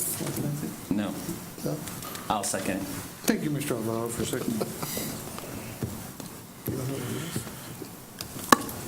I do know the rules. Motion by Mr. Vela, seconded by Mr. Alvarado. Trustee Alvarado, sorry. Any discussion? No discussion, proceed to a vote. All those in favor signify by saying aye. Aye. Opposed? Ayes have it, 1, 2, 3, 4, 5, 0. 2 abstains. And 2 abstains. Is that it? Keep going. Oh, he's not here. It's all right. All right. 9A3, approval of interlocal cooperation agreement 2016-026, Quinta Mazatlán agreement for 3rd, 5th, 7th, and high school AP Science. Dr. Gonzalez. Yes, sir. $5 fine. Yes, sir. This agreement is utilized to provide environmental programs, guided tours, and curriculum materials for teachers and students, and we are requesting action on this item. It's still your call. It's still yours. Till we vote on it. Okay. Do I have a motion? Yes, sir, you do. Second. So moved. Motion by Mr. Alvarado, second by Mr. Forina. Any discussion? Proceed to a vote. All those in favor signify by saying aye. Aye. Opposed? Motion passes 7-0. Thank you, Trustee Suarez. If there was no objection, we'll proceed with the meeting. 9A4, approval of memorandum of understanding between McAllen ISD and Hidalgo County Head Start Program. Dr. Gonzalez. Yes, sir. This is the annual renewal of the Memorandum of Understanding with Hidalgo County for the district to provide instruction to 3 through 4-year-olds in the Head Start program, and we are requesting action on this item. What say you, board? Do I have a motion? So moved. So moved by Trustee Forina. A second. Second. Second by Trustee Suarez. Any discussion? Proceed to a vote. All in favor signify by saying aye. Aye. All opposed, nay. Ayes have it, 7-0. Thank I'll be you. abstaining. I need to abstain as well as a county employee, just to... Okay, let's back up, all right. So it'll be 4 to... All right, we're going to, I have to read into the record that you two, and thank you. Regarding item 9A4, approval memorandum of understanding between McAllen ISD and Hidalgo County Head Start, we had a motion by Trustee Forina and a second by Trustee Suarez. We have 2 individuals that have a conflict against interest, which are Trustee Ball and Trustee Esparza. They did not participate in discussion and will not be voting, so we'll now proceed to a vote. All in favor signify by saying aye. Aye. All opposed, nay. The ayes have it, 5-0 with 2 abstentions. Thank you, gentlemen, for the clarification. 9B, human resource items. 9B1, discussion of McAllen ISD policy DNA, local performance appraisal evaluation of teachers. First reading. Dr. Gonzalez. Yes, sir. We are recommending that the district appraise teachers using the Texas Teacher Evaluation and Support System, or TTES, in accordance with the law and administrative regulations, and this item is for information only. Okay. Is there going to be a presentation or discussion of the item? If you have questions about TTES, we have Mr. Kraus here that will answer those for us. Answer any questions you may have about our new evaluation system. Formerly, we used the Professional Development Appraisal System, PDAS, and now we're moving to TTES. All teachers have been trained, all principals have been trained, and we're ready to move forward with the new evaluation system. All right, so this is a change in policy, and there's a policy language change. This is a first reading, and this is a local policy, which means it's designed by the school district versus legal, which would have been statutory or regulations by either TA or TASB. Is that correct? Yes. All right. Any questions or comments regarding this item? Hearing none, we'll proceed over to 9B2, discussion of McAllen ISD policy 2NB Local, Performance Appraisal Evaluation of Other Professional Employees. This is the first reading. Dr. Gonzalez. Yes, and this is the same system, but it's for principals. So the district is recommending that we appraise principals using the Texas Principal Evaluation and Support System, or TPES, in accordance with the law and administrative regulations. This is first reading. Yes, sir. Any questions on this item? Again, this is a change in policy language to DND Local. Mr. Crowns, we have approved these through TASB? Yes. Okay. Thank you, sir. Thank you. We'll now proceed to 9B3, approval of interlocal cooperation agreement between the County of Hidalgo and McAllen ISD. And I think those same conflicts would exist with Trustee Ball and Trustee Espasa in that they work for the County of Hidalgo. So we'll proceed to Dr. Gonzalez. Yes, sir. Upon declaration of an emergency by County Public Health Department, and the district would allow the county to use district facilities for large-scale immunizations or treatment centers under the terms and conditions of an interlocal cooperation agreement, and we are requesting action on this item. Okay, the item is now before the board. Do we have a motion? So moved. So moved by Trustee Forina. Do we have a second? Yes. Second by Trustee Alvarado. Any discussion? Hearing none, proceed to a vote. All in favor signify by saying aye. Aye. All opposed, nay. Motion carries 5-0 and 2 abstentions. Trustee Esparza and Trustee Ball abstain. We'll now proceed to 9B4. Approval of job description of district webmaster. Dr. Gonzalez. Yes, sir. This is an updated job description from 2007 to reflect new technologies and software programs used by the webmaster, and we are requesting action on this item. Items before the board. Is there a motion? So moved. It's been moved by Trustee Suarez. Do I have a second? Second. Second by Trustee Forina. Any discussion? Yes, sir. Yes, sir. Dr. Gonzalez, the webmaster, are they going to help with, and I know it's simplistic and I read over, but updating all our websites for each school for the district-wide and everything? Yes, sir. We want to do a better job of running a streamlined website and being more of a service-oriented model where campuses don't have to put as much energy into upgrading their systems. So really leveraging our website to market and be more user-friendly. Okay. The webmaster would be in charge of all of that. Finding schedules for, plays, for athletic events and all that? Because Yes, sir. I know I'm being asked, where can I find them now? So we're a little outdated on stuff like that. Okay. Yes, sir. That's all I have, sir. All right, thank you, Trustee Alvarado. Any other questions? Trustee Vela. Thank you. Currently, we outsource this, is that correct? Yes, sir. That is correct. We outsourced it in last year. However, we're canceling that contract this year. In addition to that, there's another contract that we will be able to cancel next year once we have the webmaster in place and they've established a new system. And I think we discussed it in our committee meeting that the cancellation of those two contracts will just about pay for the webmaster coming on board as an employee to the district. Is that correct? Yes, sir. We would be able to repurpose those funds. And in addition, we also have an employee that works part-time and is paid a stipend. So once that is transitioned over, that stipend will also be eliminated. Okay. And how soon do you picture this person coming on board and taking over the website? Once approved tonight, we would be working with the HR department to try to post sometime this week. Tomorrow. Okay, great. All right, thank you. Thank you, Trustee Vela. Any other questions from the board? Mr. President? Yes, sir, Trustee I assume Forina. that this person will be working hand-in-hand with Mr. Carr? Actually, it will be with the Department of Technology. This person will report to Ms. Sonia Mata, who is in charge of the district programmers, but the person will also be working with community information. So it's three areas that they will work with. Okay. Any other questions? I do have a question regarding qualifications. It looks like we're looking for a bachelor's degree in computer-related field with emphasis in graphic and web design preferred or related field.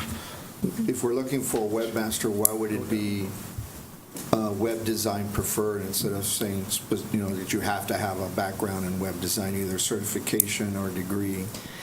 Well, because we're trying to leave it open. Sometimes it's difficult to find someone with the exact requirements, so that's why we add the preferred to allow some flexibility for people that bring in a heavy level of experience that could substitute for some of those degrees. Like one of our 17-year-olds about to graduate, and has already been doing this without actually going to college. Is that what you're kind of? Well, I mean, maybe not a high school graduate, Not that but somebody extreme, with a little bit more experience, yes. But that gives you the latitude, right? It does. Because it does say give us the bachelor's latitude. degree in computer-related fields. Okay, I understand that. Thank you. Any other questions? No, sir. Hearing none, we had a motion, again by trustee Suarez and a second by trustee Farina. Let's proceed to a vote. All in favor signify by saying aye. Aye. All opposed, nay. The ayes have it, 7-0, the motion carries. We'll now proceed to 9B5, which is approval request for proposal number 2015-140, pharmacy benefit management services.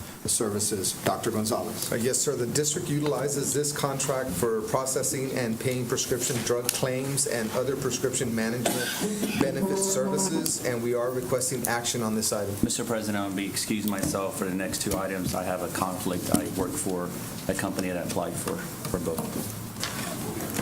All right, we have on item 9B5 and 9B6, trustee Alvarado has recused himself in that he has a conflict against interest. So we will not be participating in the discussion or the vote. I guess going back to 9B5, you're asking for action on this. The item's now before the board. Any further discussion or any motion, I should say, or discussion? Let's say it's before the board. I have a couple of questions. Yes, Discussion? Yes, sir. Trustee Esparza has. Andy, you've gone through this with Mr. Garza with this company, right? I mean, you interviewed or you reviewed all the proposals? Yes, sir. We went through a process that included our benefits consultant, Mr. Roger Garza, and his associates. And this company that's being recommended, that's the company that was recommended by Mr. Garza, I believe? Absolutely. There's a memo to that effect in your package as part of the process. That one being recommended was ranked the highest, and Mr. Garza's memo supports that. And they're offering all the services that we were looking for, similar to what we have now? Based on our review, they're offering all of the services that we currently have. So we felt comfortable coming forward with that recommendation. And Mr. Garza is available here if you'd like to definitely ask him some questions directly. Sure, come on over. Maybe somebody has some questions for you.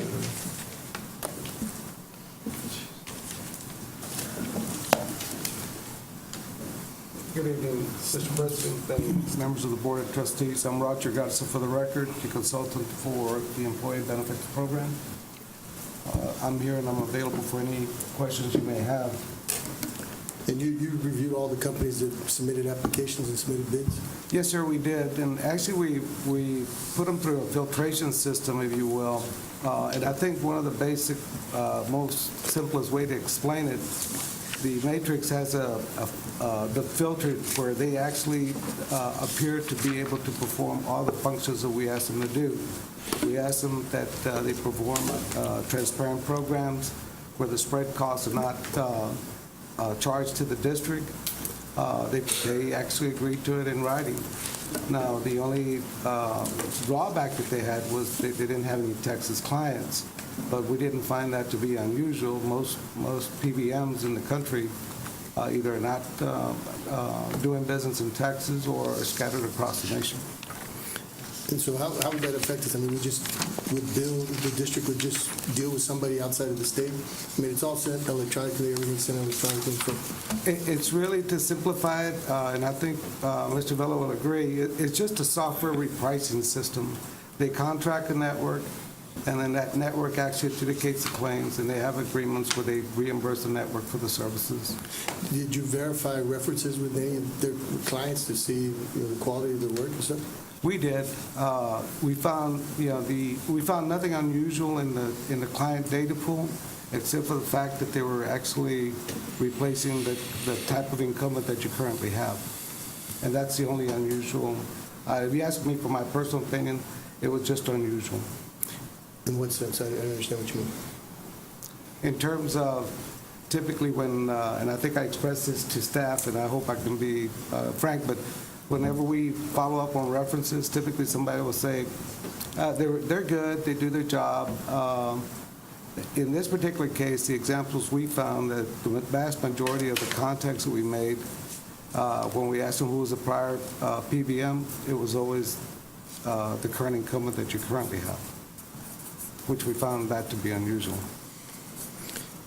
In the current company we have, did they apply again? Yes, sir. Yes, they did. If I could add to the comment on references, in addition to current client references, I also had an opportunity to speak to two references that are either no longer their clients or are about to be no longer a client.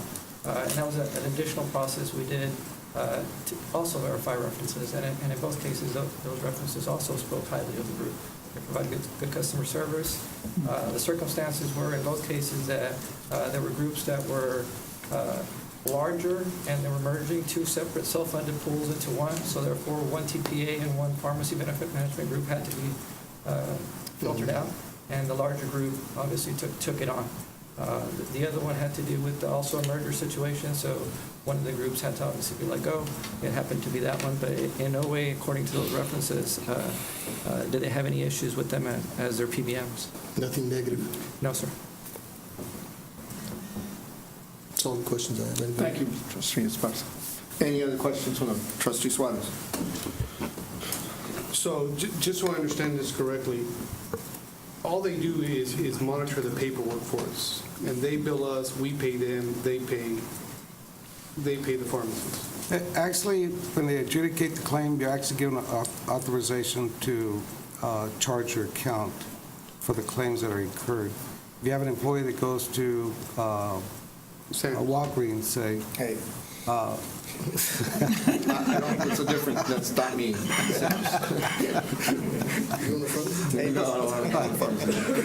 My apologies, I didn't want to be so specific. Let's just say he goes to the local neighborhood pharmacy, and they run a claim, and to adjudicate that claim, it's adjudicated by a third-party processor, who then bills the PBM, who turns around and charges the district. And I believe in some cases it's either every 7 days or every 14 days.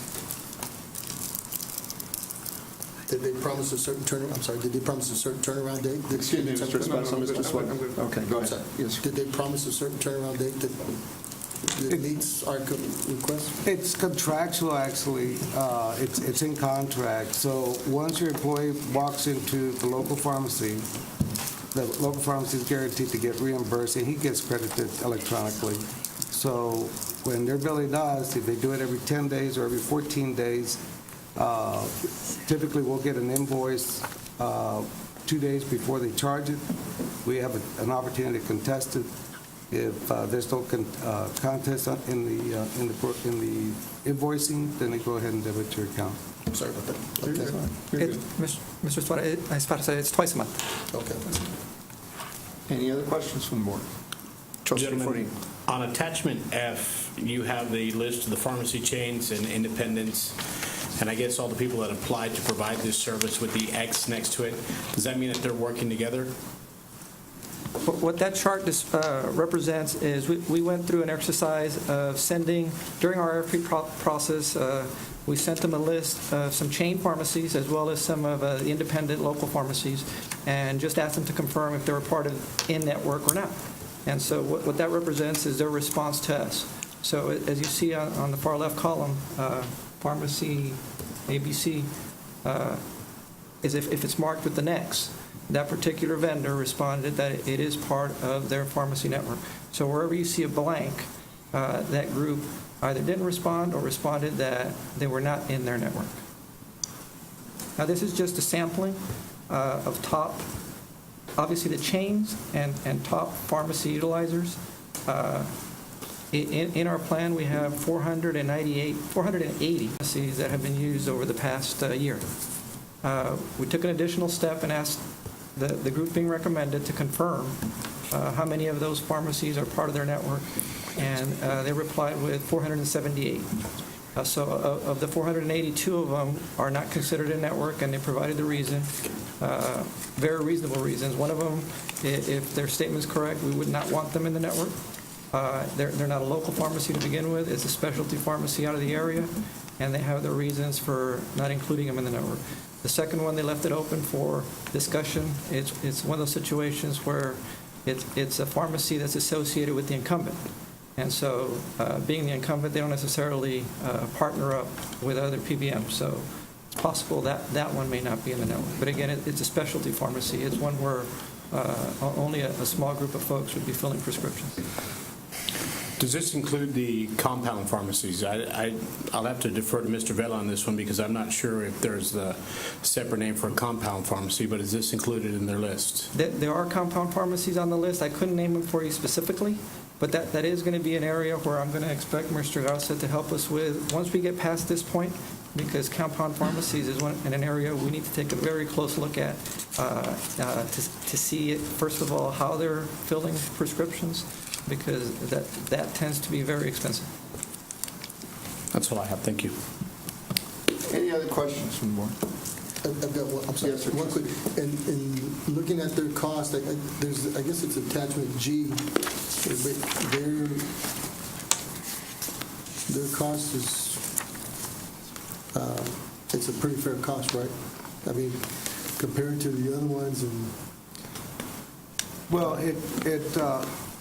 and again, this is just my opinion, the cheaper it gets, the more spread you're paying.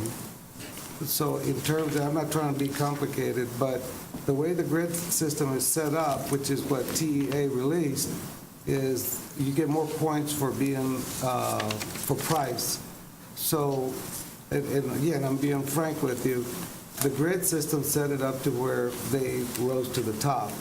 So they are qualified, they got the most points, and quite frankly, in my opinion, it would be that the one that charges you the most that would collect the least spread from the cost. Either you're going to pay it up front or you're going to pay it in the back end, but you'll never know how you're going to pay it. So if you look at your price of your prescription drugs here at the district, they've escalated at the rate of almost $3 million through the last 3 years. So that doesn't necessarily mean that you have a sickly population. It just means that the cost of prescription drugs just went up, and no one has any rhyme or reason other than the fact that the large corporations are keeping the difference. And we've had that discussion for the last 9 years, 10 years, how to control that spread cost.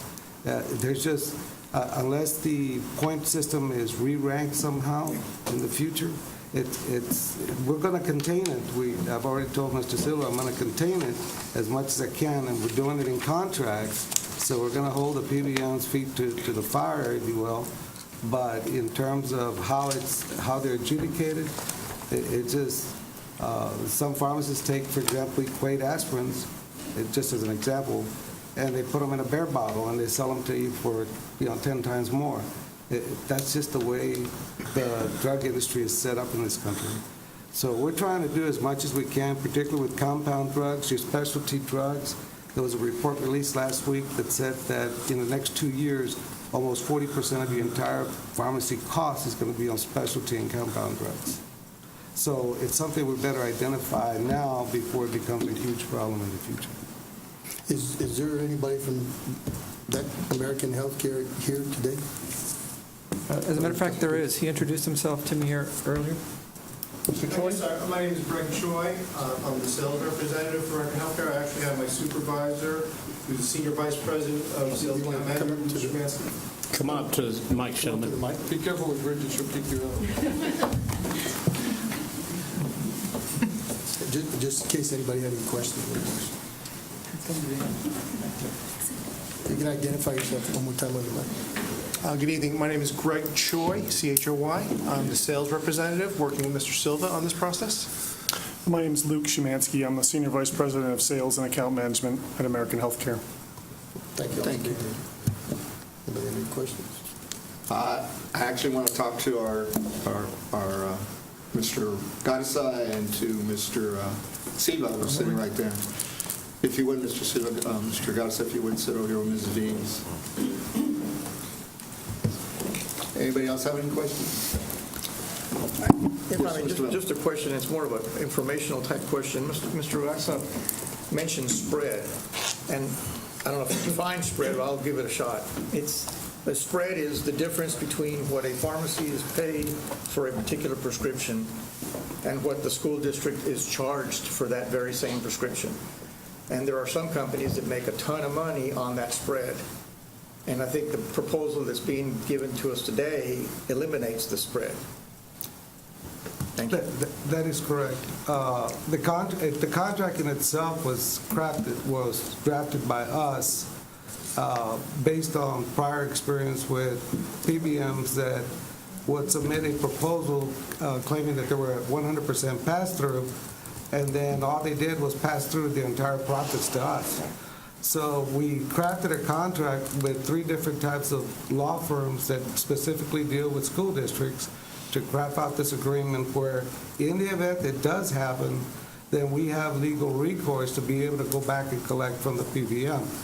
So today I'm telling them that the contract that they've agreed to sign has legal ramifications in the event that they fail in that duty. So if there's a local pharmacy that gets reimbursed $20, the district's charge is going to be $20 plus the dispensing fee, which is $1.60, $1.50. Any other charges above that, the district will not be liable for. So, well, you're looking at me kind of strange. No, that you agreed to. So he's still smiling, so we're good so far. Exactly. So, nevertheless, the venue is here in Hidalgo. I won't have to chase them all over California and New Jersey. So I know exactly how to follow it. So having said that, I'm going to challenge them and tell them I'm going to hold their feet to the fire, and this district will no longer pay a spread charge to any PBM. Good. Thank you, Mr. Graham. And that was one of my questions. When it comes right down to it, this is a self-funded program through the district as a benefit to our employees. So from our employees' perspective, when they get issued that pharmacy card, I'm presuming that's what they will have as a proof that they have coverage, and they go to any pharmacy of their choice, that's all they need to be concerned about. And if there's any concerns, is it going to be this service provider letting them know that there's a difference in costs for which they're going to be responsible for prior to the dispensing or soon after? Or how will that work? The point of contact will be the local pharmacy. So they either pay a copay, a generic copay, brand name copay, or non-formulary copay. Aside from that, to adjudicate the claim, very few drugs are going to fall under the non-covered expense other than your cosmetic drugs. We still have to iron out the matrix, which will basically the implementation matrix, which will tell us which drugs the district is going to be responsible for and which drugs we're not going to pay for.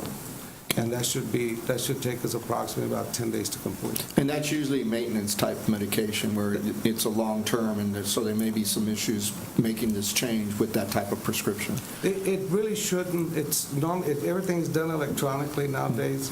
For example, your 90-day mail order, I've never believed in that because, quite frankly, there's no pharmacy at the end of the, even though they do tell you that there's a pharmacist looking at all this.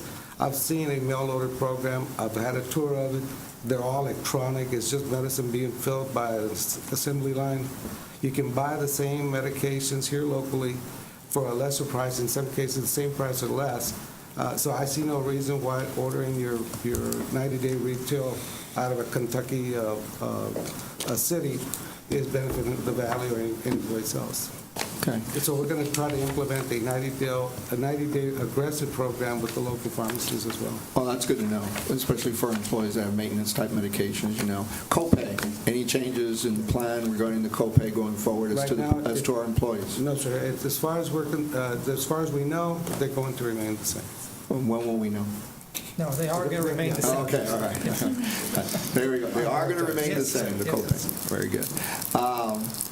Implementation, I know it's at the end of September is the plan ends on this one. When does the other one take? Immediately thereafter, or there'll be an overlap between the two? They're going to have to get some electronic information on their census, but hopefully they'll do a test run probably around the first 2 weeks of September. Once they get all of the data, they should be up and running about the week before the 1st of October, right? Absolutely. Okay, they'll do a test run first just to make sure they got everybody in the system. It's not unusual, I will tell you this, not unusual in any transition. There may be 1 or 2 people that fall through the cracks, so you do have that possibilities, but they're certainly handled on a manual basis and very quickly. And so, again, this can happen. And so there's going to be an 800 number, I gather. The pharmacist can call or the policyholder, in this case, our employee, to try to hopefully remedy that in short order. Is that how it would work? That is correct. We'll try to get all that data when we do the matrix, and then we ourselves will do a test run to make sure that those numbers are up and working, and there are people available at business hours, if you will. All right. Thank you, Mr. Garza. Yes. Now, as far as they're servicing this for us. They're the administrators of the program for the district, since we're self-insured. Yes. From the district standpoint, we will release those funds either directly to the service provider, or administrator, I should say, or does it go directly to the pharmacist from the district as far as how we issue the payments twice a month? No, we would get a billing with an invoice, and then we would pay their group, and they in turn are responsible for paying out the pharmacies. Okay. Or an intermediate if there happens to be one. Okay. Fair enough. Any, Mr. Suarez? I have a question. I think this is for Mr. Silva. As of last week, it was brought to my attention that a lot of the local pharmacies here had never heard of this company. Now we have a long list of companies that are in the network. How does that work? Well, I think probably the confusion, if there was some, had to do with, one, the fact that they don't have any Texas clients or local clients. So if you ask a local pharmacist, they may have never adjudicated a claim using the BIN number that this group has. But what we've learned since, and I will share with you that they provided me some actual signed documents as a sample. Keep in mind, these are mostly confidential, but when I asked them to provide me some kind of support, that it's more than just a checkbox on a response that we asked them to provide, they provided me some signature documents of where they have contracts with sample pharmacies I gave them that are local. Now, they aren't direct with the local pharmacy, so maybe that's the confusion. There's an intermediary. So these pharmacists have contracts with what was called a PSAO. It might help them to explain that acronym for me. But that contract is what brings them into the network. So pharmacists contracts with PSAO. PSAO then contracts with the PBM. And so they may not know the name just by chance. They most certainly will know their PSAO because that contract is direct with that pharmacist. Thank you. Any other questions from the board? Mr. President, I'd like to seek advice from legal counsel in closed session, please. Okay.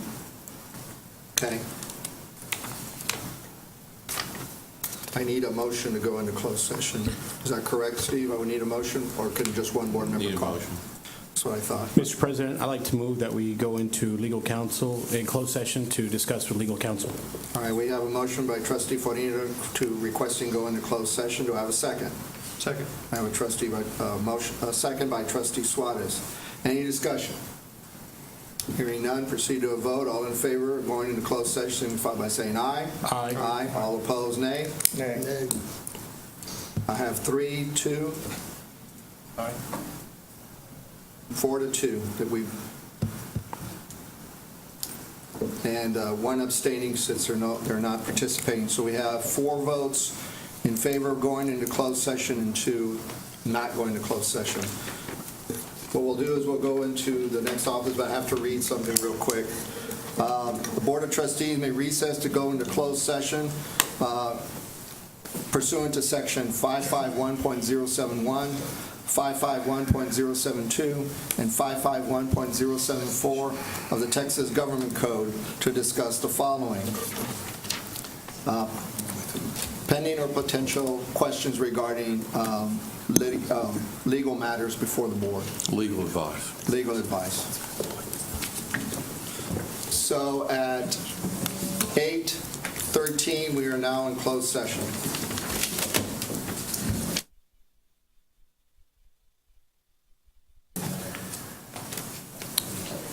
We have a quorum present, so we'll proceed. It's 8:39 p.m. We are reconvening in open session. We were in closed session. We were in closed session under the Texas Government Code 551.071, which was conference with attorney regarding legal advice. We'll now proceed back to item 9B, which is approval of request for proposal number 2015-140, Pharmacy Benefit Management Service. That we have had ongoing conversations on this item. Several questions have been asked of Mr. Garza and Mr. Silva. Is there any motion at this time? I'd like to make a motion to approve a request for proposal number 2015-140 Pharmacy Benefit Management Services based on administration's recommendation. We have a motion by Mr. Esparza. Do I have a second? Second. Second by Trustee Ball. Any further discussion or questions? Mr. Chairman, I wish to abstain from this vote, please. All right, we have Mr. Trustee Vela, who is going to be abstaining from this item at this time. Any further discussion? Yes, sir, Trustee. Steve, when you've reviewed the contract, is it subject to legal approval review? I've looked at one draft of it. I don't know if that's the final draft. Yes, sir, it's been reviewed in its final form. You should have it in your packet with this. Okay, well, it's either way, subject to legal review. Okay. You want to amend your motion to subject to legal review, or are you okay with the administration indicating it has been reviewed by council and approved? I guess that's fine. He said it's been, Fair draft enough. has been approved. All right, sir. Thank you, Mr. Esparza. Any other discussion? Hearing none, proceed to a vote. All in favor signify by saying aye. Aye. All opposed, nay. The ayes have it. 5. Let me get that. Yes, sir. Thank you. 4, 0, 3. 403. No, take it back. It's 402 because I'm only aware of 2 individuals that have abstained, and one is not in the room. So it's 402. We'll now proceed to 9B6.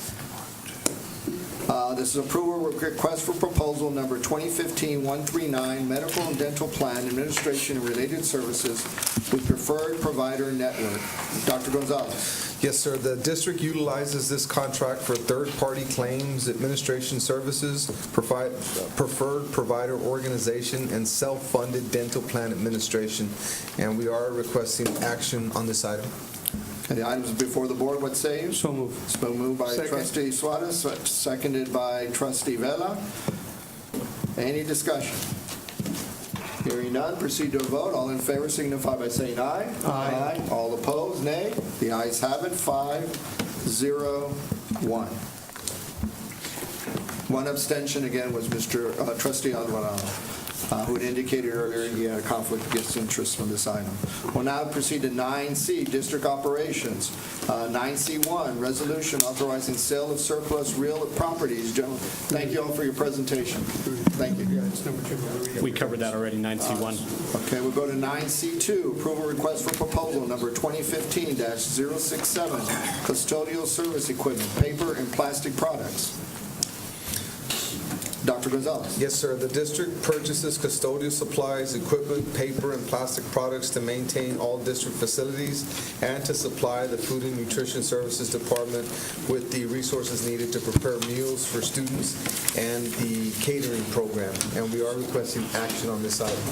Thank you, Dr. Gonzalez. What say you, board? Any motion? So moved. Moved by Trustee Vela. Do I have a second? Second. Second by Trustee Forina. Somebody move? It's on a motion sensor. We'll do that from time to time. Ruben, can we get that fixed? Thank you. We have a motion by trustee Vela and a second by trustee Farina. Any discussion? Hearing none, proceed to a vote again on 9C2. All in favor signify by saying aye. Aye. All opposed, nay.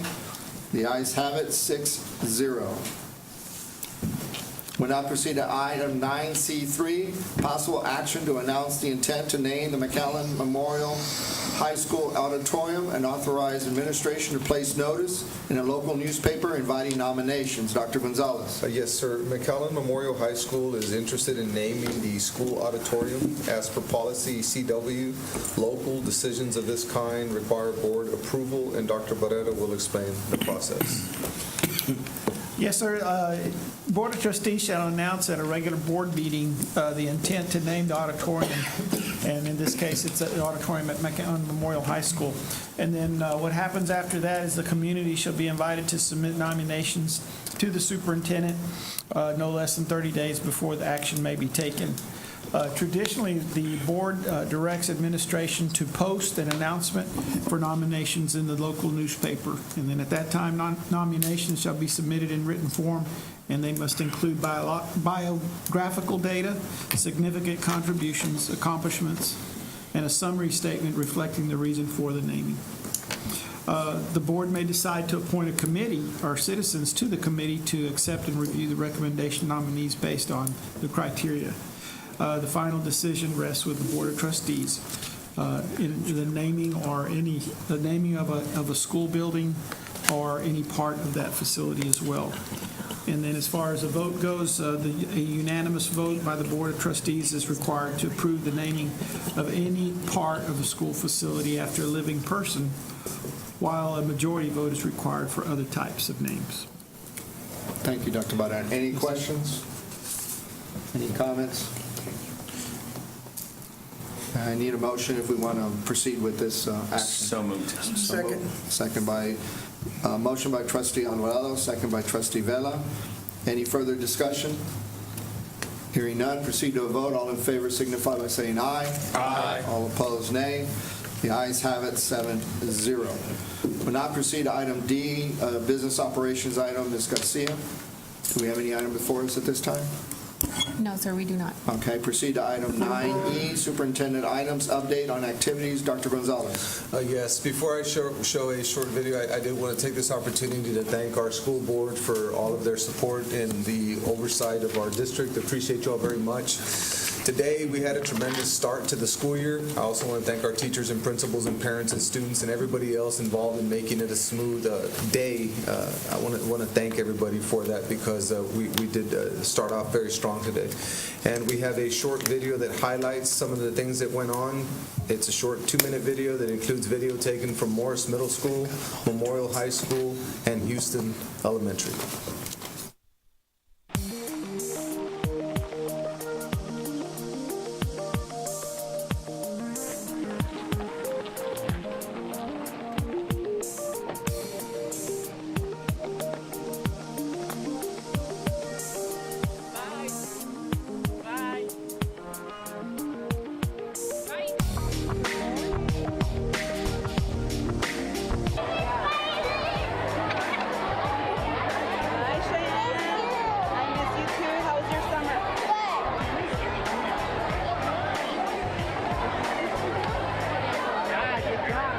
It's really nerve-wracking because I'm an 8th grader and, my expectations are really high.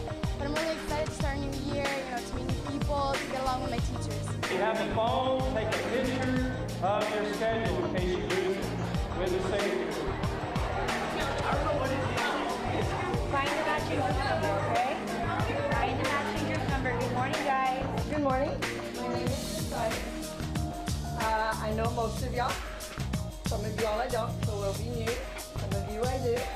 So we're going to get to know each other all over again, right?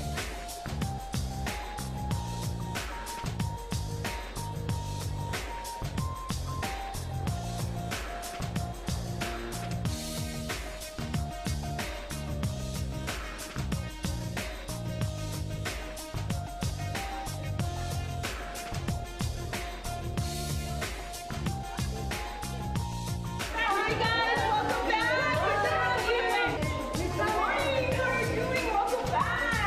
Well, first day is exciting. We have everybody in their classrooms. Kids are excited and smiling. Welcome back to school. Are you excited?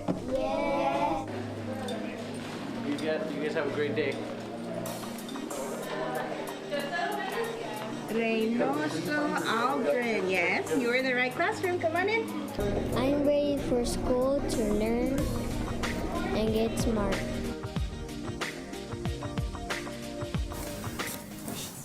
Good work. Yes. Once again, thank you to our board on behalf of the district. We appreciate you all very much, and we look forward to a strong year. Thank you. Thank you, Dr. Gonzalez. We'll now proceed to item 9F, Board of Trustees items. These are action required. The minutes for each meeting of the Board of Education are traditionally brought to the board for approval. After approval, the minutes become the official record of the board actions. We are requesting action on this item, and you can see there it's 9F1A, the special board meeting of June the 21st, 2016, which was at 5 p.m. The workshop on June 25th, 2016 at 9 a.m. Special board meeting of July the 5th, 2016 at 3 p.m. Special board meeting of July the 6th, 2016 at 10 a.m. Special board meeting of July the 14th, 2016 at 8 a.m. Board workshop on July the 14th, 2016 at 11:30 a.m. is when it started, and then a special board meeting of July the 14th, 2016 at 12 p.m. The July 6th and the July 5th and July 6th were the 2 days of the interviews for the superintendent. Do I have a motion from the board to accept the minutes? So moved. Moved by trustee Farina. Do I have a second? Second. Second by trustee Esparza. Any discussion? Hearing none, proceed to a vote. All in favor, aye. Aye. All opposed, nay. Motion carries 7-0. Approval for travel for the Board of Trustees. Policy requires board members to submit travel requests to the board in advance. The board plans to attend the Texas Association of School Administrators, TASA, / the Texas Association of School Boards, TASB, annual convention on September the 23rd to the 25th in Houston, Texas. We're requesting action on this item, so what say the board? It's moved by trustee Ball. Do I have a second? Second. Second by trustee Farina. Any discussion? $5 fine.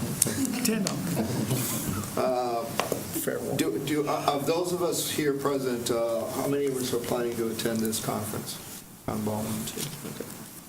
All right, so at least 3 of us are planning to go, okay. Okay, fair enough. Hearing no further discussion, proceed to a vote. All in favor signify by saying aye. Aye. All opposed, nay. The motion carries 7-0. Proceed to 9F3, discussion and consideration of endorsement of candidates for Texas Association of School Boards, Region 1, Position B.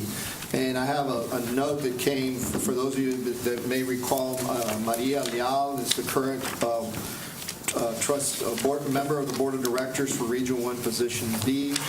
And she says, "Dear fellow board members, as I reach the end of my term, the Texas Association of School Boards, Board of Directors, I do so knowing that I represent the best region in the state. Our collective work to promote an educational excellence for Region 1 schools through advocacy, visionary leadership, and high-quality service for students has moved us forward in every facet of school operations, and for that, we shall all be very proud. My sincere thanks for allowing me to represent you and your support of our Valley children. Best wishes to continued advocacy for our region." And this is the current member of the Board of Directors for Region 1, Position B. There's a term limit, and she hit her term limit, and so she is not seeking this position. You have a packet before you of those individuals that have indicated and have posted on the TASB website of their interest. I thank you, Natalie, for helping us putting this together, because there's a lot of information. And so what will happen here is I have the ballots. You can read through those. We're allowed to, if we want, to nominate one individual. So we would have to tabulate the votes. If we choose not to, that's fine as well. within the district. I probably need to read a little bit of a statement.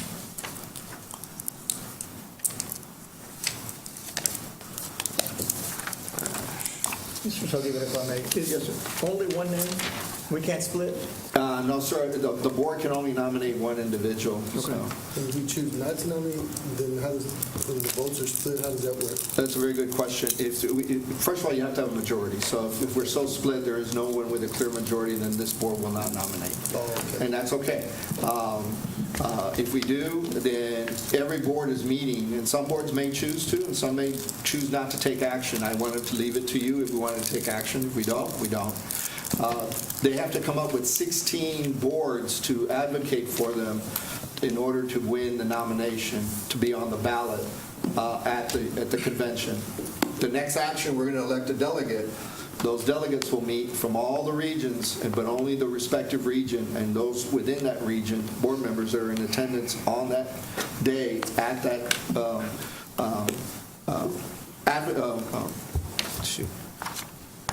assembly, the TASB assembly, then will they vote for the candidate that they will, obviously one of these individuals will be selected based on that. So it's a purpose of advocacy at this point of anyone we want to nominate. These board members realize that the association can only serve the numerous ongoing needs if they, in turn, support it.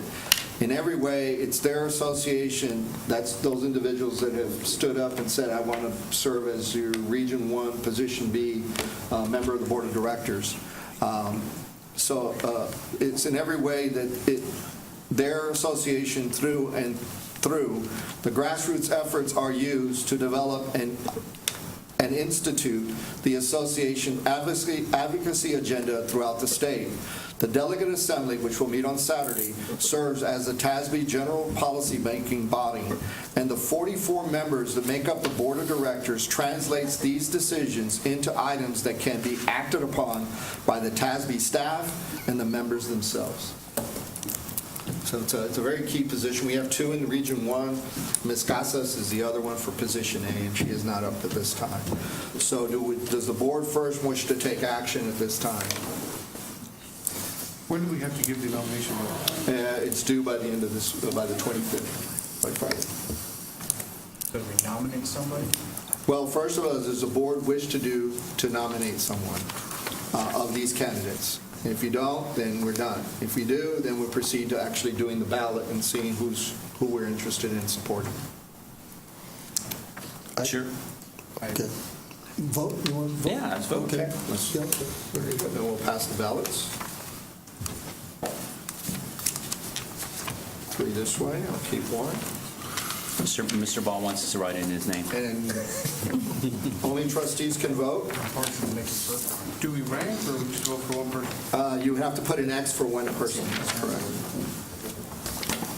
And then pass them down, and Ms. Gosa, you would tabulate them for us. Can they read my X? Yeah, I have pencils. Those guys over here. I don't get Those guys use pens. I don't get Yeah, you're not counting.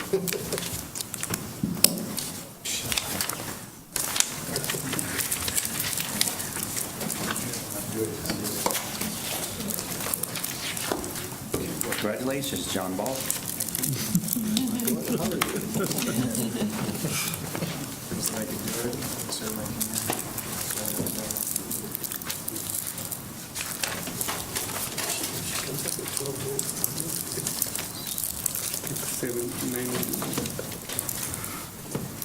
Come back and says it's 10 to 5.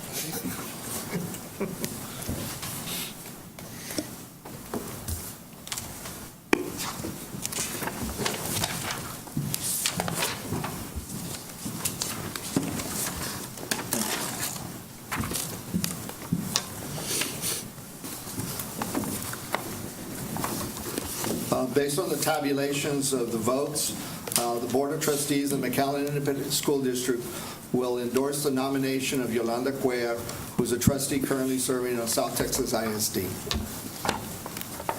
Congratulations. Do we need to make a motion? Yes, we need a motion if that's the case. So moved by Trustee Vela. Second. Second by Trustee Esparza. Any Any discussion? Does anybody want to know the tabulation? Okay. Any discussion? Hearing none, proceed to a vote. All in favor signify by saying aye. Aye. All opposed, nay. The ayes have it, 7-0. Again, the Board of Trustees of McAllen School District will support Yolanda Cuella for nomination as the South Texas, to the Board of Directors of TASB Place B. Next item before us is B4, appointment of board member to serve on the delegate and alternate of the annual Texas Association of School Boards Delegate Assembly. And they meet on Saturday starting at 2, but there's usually a Region 1 caucus before then, probably be at noon. TASB Delegate Assembly meets annually in conjunction with the TASB Convention. The Assembly is the foundation of the association's governance structure and provides critical direction as the association represents members' interests before state and national policymakers. Delegates and alternates in each region will meet with TASB directors to discuss the issues coming before the Assembly and to clarify delegate assembly processes. That's the caucus before the actual delegate assembly. We're requesting an item on this. So of those of us planning to attend, who would be interested in being a delegate and who would be interested in being an alternate? I've done it the last 3 years. So John should do it. So is that, you're saying you want to do it again? I'll go in the alternate role. Sounds like you're experienced. I think John should do it. I think Mr. Farina should do it. Can we nominate Mr. Farina? Sure. Any other nominations? Hearing none, proceed to a vote. All in favor that Trustee Farina will be our representative to the delegate assembly, signify by saying aye. That's what you want? Aye. All opposed, nay. The ayes have it, 7-0. I'll nominate Mr. Ball for the alternate. All right, Mr. Ball will be serving as the alternate.